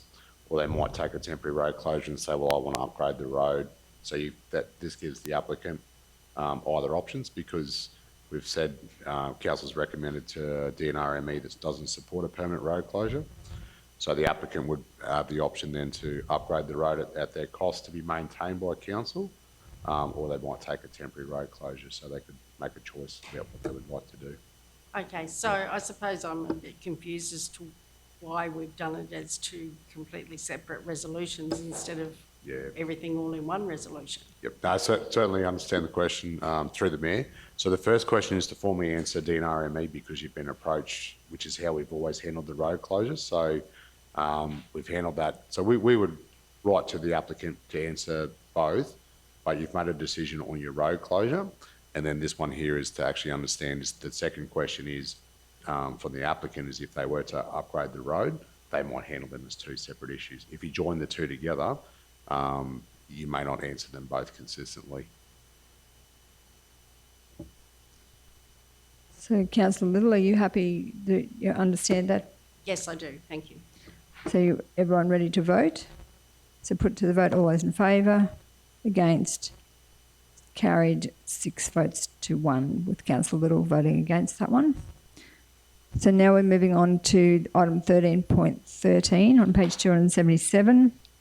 And the officer's recommendation, this one here is the periodic maintenance of Old Yarraman Road, South East Nanango. The officer's recommendation is that South Burnett Regional Council determines to recognise an additional 2 kilometres and undertake periodic maintenance on Old Yarraman Road to the standard of a Class 5C access track. So someone to move that? Councillor Deneen, second by Councillor Potter. So Councillor Sander. Yeah, just yesterday when we were discussing this, I asked for the maintenance cost to be added to it. I'm just wondering if it's been added to an estimate anyway of the financial cost. I haven't added it to it. I thought, but actually if I can add a supplementary to your question is, after undertake period maintenance to an existing standard. That was discussed yesterday, adding that wording into it as well. And I thought that Councillor Erkins, you were saying that you thought it should fall back into all the others because there was no difference between it and the others. Is that correct? So did we want to go down that path, or do we want to do the maintenance on this and take it in our road register? Councillor Little. I just want to know, does anybody actually live down there, or is it just cattle yards or people using the property to run cattle? As far as I'm aware, Councillor, it's the cattle yards are the primary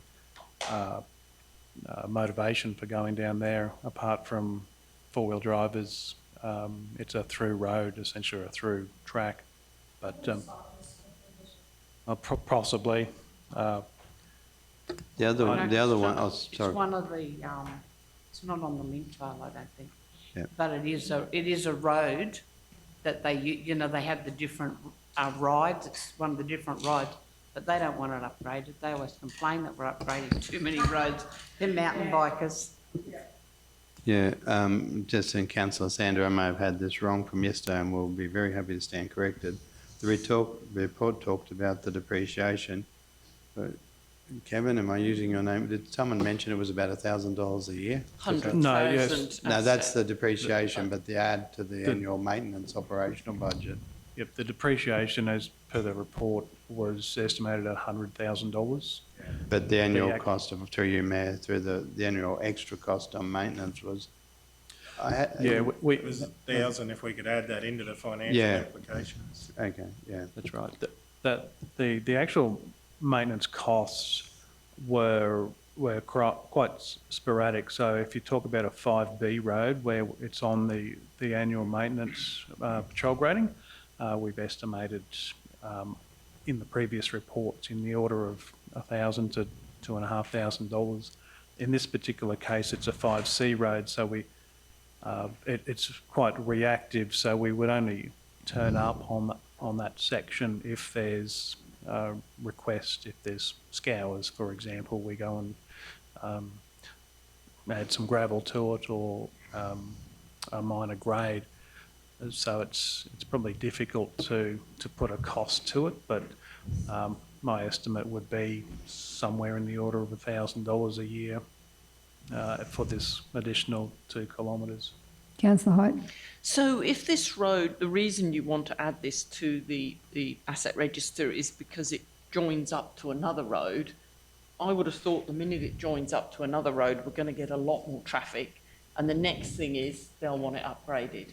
So, and then it's on our asset register. We'll end up saying, yes, it's getting quite a lot of traffic, and it's going to end up costing us quite a lot. So I just don't know why we would go down that track. Through you, Mayor, it is at odds with the previous reports where we've said that essentially we continue to maintain existing, and if somebody wants to upgrade, they can at their cost. The difference we see is that there is historically a formation through there, and historically there has been maintenance undertaken sporadically by council, and when we say there's a through road to another road, there's a road reserve that continues through, and there's probably in a lot of those cases further beyond the cattle yards are probably unformed track, not so much a formed formation to the actual cattle yards, which is again about 2 kilometres from where we finish. I'm more confused. I thought the reason you wanted to add it to the register was because it joined up to Dindin Road or whichever, but in fact it's to join up to somebody's cattle yards. That's correct. It does. Unlike the previous reports where the road reserves actually access to one property, you've got this this road reserve that continues on into Toowoomba Regional Council and onto Din Din Road. The formation isn't consistent, so the first 2 kilometres are pretty good, and then it would deteriorate probably into a 4-wheel drive track. So who's wanting us to do it up?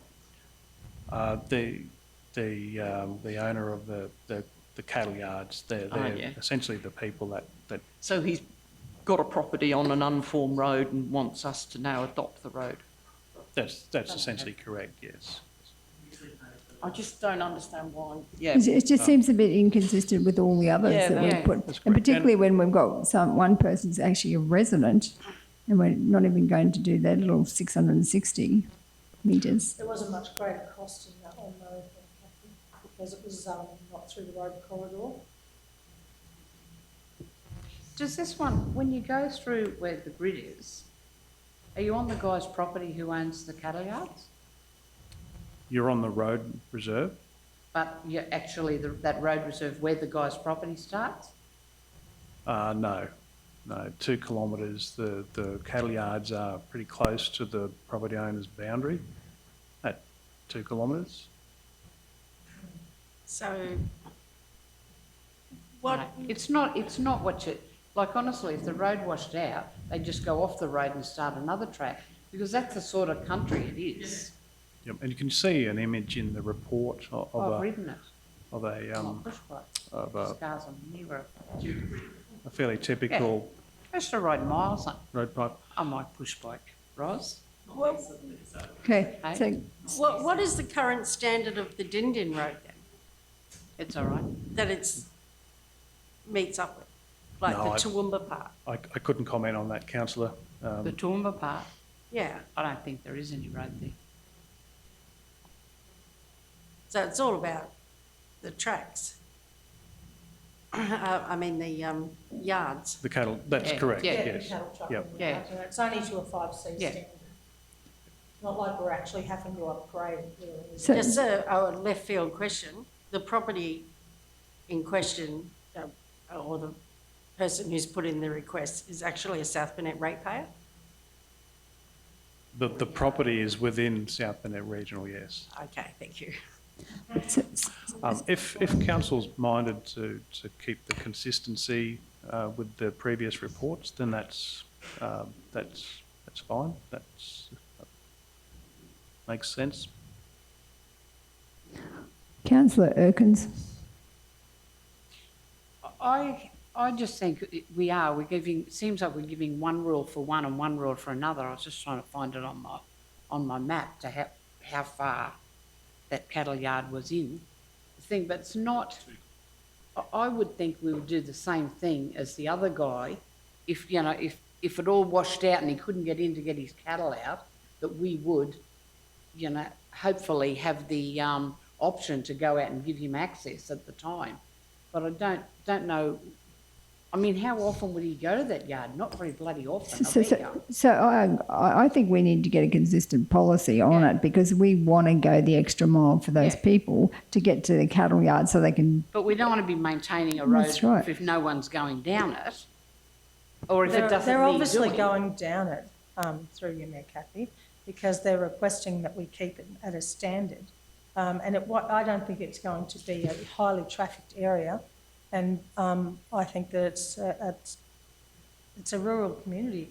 We're supporting a rural industry. There'll be ratepayers paying a relatively. So I agree, and that's why I asked the questions on all the others because they're all people wanting their roads to cattle yards, and some except for the one which is actually to a residence. So we're saying.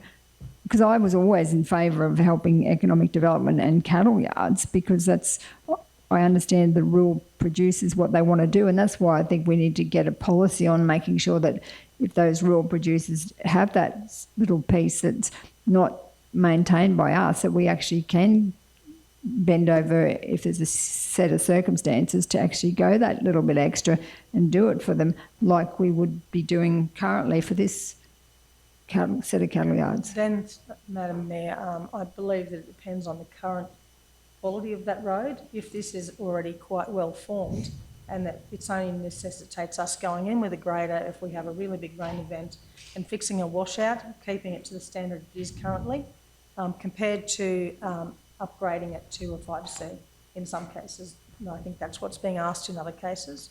So if we're not having to actually upgrade this at all, if it's currently that standard, and we're just considering that we should be grading it when there's a rain event, then I think that that's probably okay. We just want to keep it how it is. Yeah, okay, so, so I guess my question is, are those other roads that we've just been talking about, are they roads that are similar standard, or are they just different? Through the mayor, so the other roads, yeah, and that's why Kevin in this case is recommending that we would maintain this, because it's at a 5C now. So if the person wants to approach us, then, you know, we would say, well, we construct it to a 5C, which they've probably done, where there's minor things to do.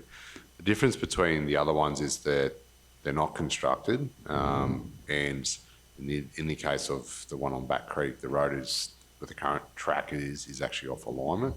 So if council needed to add that register, there's one that we probably just need to look at specifically of how we get an outcome. You know, are we able to give a person an access permit through that road reserve so they can build a track or something along those lines? There might be some options for us. In the case of this one, the case would be is council would either accept the recommendation which Kevin has provided. If they didn't want to maintain that section of road as a 5C, council would just adopt it. They would currently maintain Old Yarraman Road to its current condition and standard. Looking at the picture, it was taken there on January 30, so that was after all that rain, that major rain event. There's a few ruts in that on the road, but to me, it's not a formed road. It's a goat track. So that's what a 5C is. So generally they're a track. So if we go to a formation only road, generally we would call a track a road that council might go through and do exactly that, periodic maintenance, fix washouts and those sort of things, or may do some minor patching to get in. If you're going to a higher stand where you're looking at a form road, then if you want to cut drains and those sort of things, we wouldn't do that across those tracks.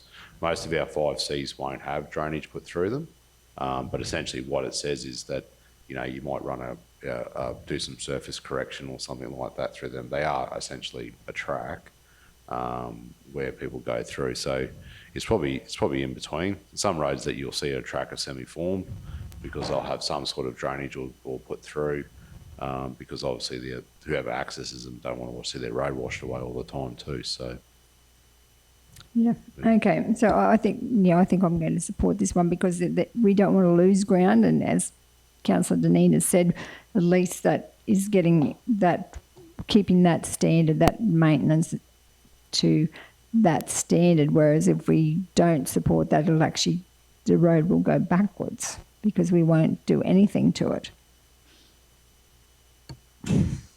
So yeah, okay. So any other questions, comments? Everyone ready to vote? Ready to vote? So all those in favour of the recommendation? All those against? So the recommendation is lost. 3 votes to 4. So what do we do now? So it was... So Councillor Potter, Councillor Deneen and myself voted against the motion. Can I propose a motion that the wording is the same as the previous ones? That's easier. So Maintain Councillor to the current state. Height has moved a motion and seconded by Councillor Sander that we revert back to the original wording in the previous 4 or 5 other roads.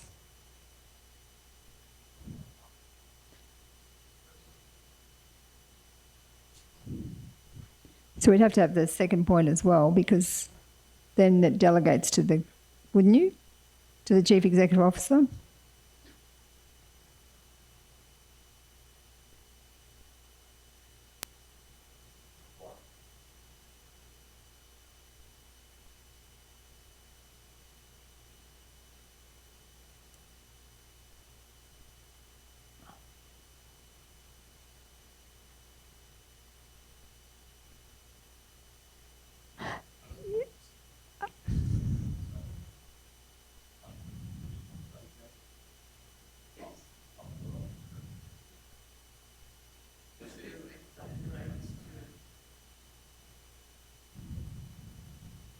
So what, I think what GM Aaron now is saying is that they currently maintain it. Is that what you're saying? Yeah, that's right. So just to clarify with council, if the applicant was to go through and, in this case, so the road is essentially, in our opinion, close to a 5C, that's why Kev's recommending you maintain it. If there's minor works there that need to be done, so that would be a case where we would talk to the applicant. Once that applicant completes that, you would be maintaining it as a 5C on your network. Yep. If that's consistent, that's fine. Just want to make sure that's the case. So then it currently is the 5C standard. Is that, so what is it, 5? It's currently nothing, but it's close. No, so GM Aaron said it is a 5C standard. Kevin's opinion is that we would be accepting it as a 5C, so I think we would. We would be. Yeah. So we would maintain it to its current standard. So that's, yeah. That's the only difference. It's not on our asset register. That's exactly right. But I thought once it was recognised as a 5C, it would be on our asset register because then it's not an unmaintained road, it's a 5C road.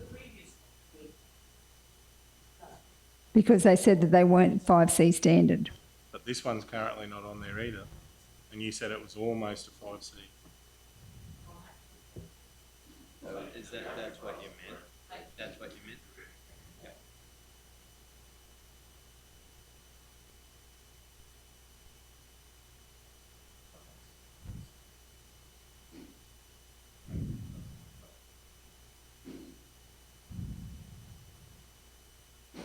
Okay, so consistent with the others, yeah. Okay, we're happy. Someone, so Councillor Heights moved that. It's been seconded by Councillor Sander. Any further discussion? Is everyone ready to vote? Put to the vote, all those in favour. Against, carried. Thank you. So I think that is the end of the meeting. Oh, Councillor Potter. Yeah, thank you, Madam Mayor. I know this is out of order, I suppose, but I just want everyone to realise that the disaster dashboard has just been updated. And if you click on the link on the top left, just under the council logo, you'll see it's actually got the bushfire dashboard there as well. So, and it's got links to all your, you know, your real fire people and everyone like that. So, Donna's done a great job with that update on the disaster dashboard. Oh, awesome. Thank you for giving us that information. So, Councillor Deneen. Yes, I was just going to say to Councillor Potter, I agree with that. I think it's just a great thing. I think it'll be the most used part of the dashboard at the moment because there's fires everywhere. And thank you very much to Donna. Thank you. Yes, we'll pass that on to Donna. So we'll close the meeting and thank everyone for your attendance and yes, happy rest of the afternoon. Thank you.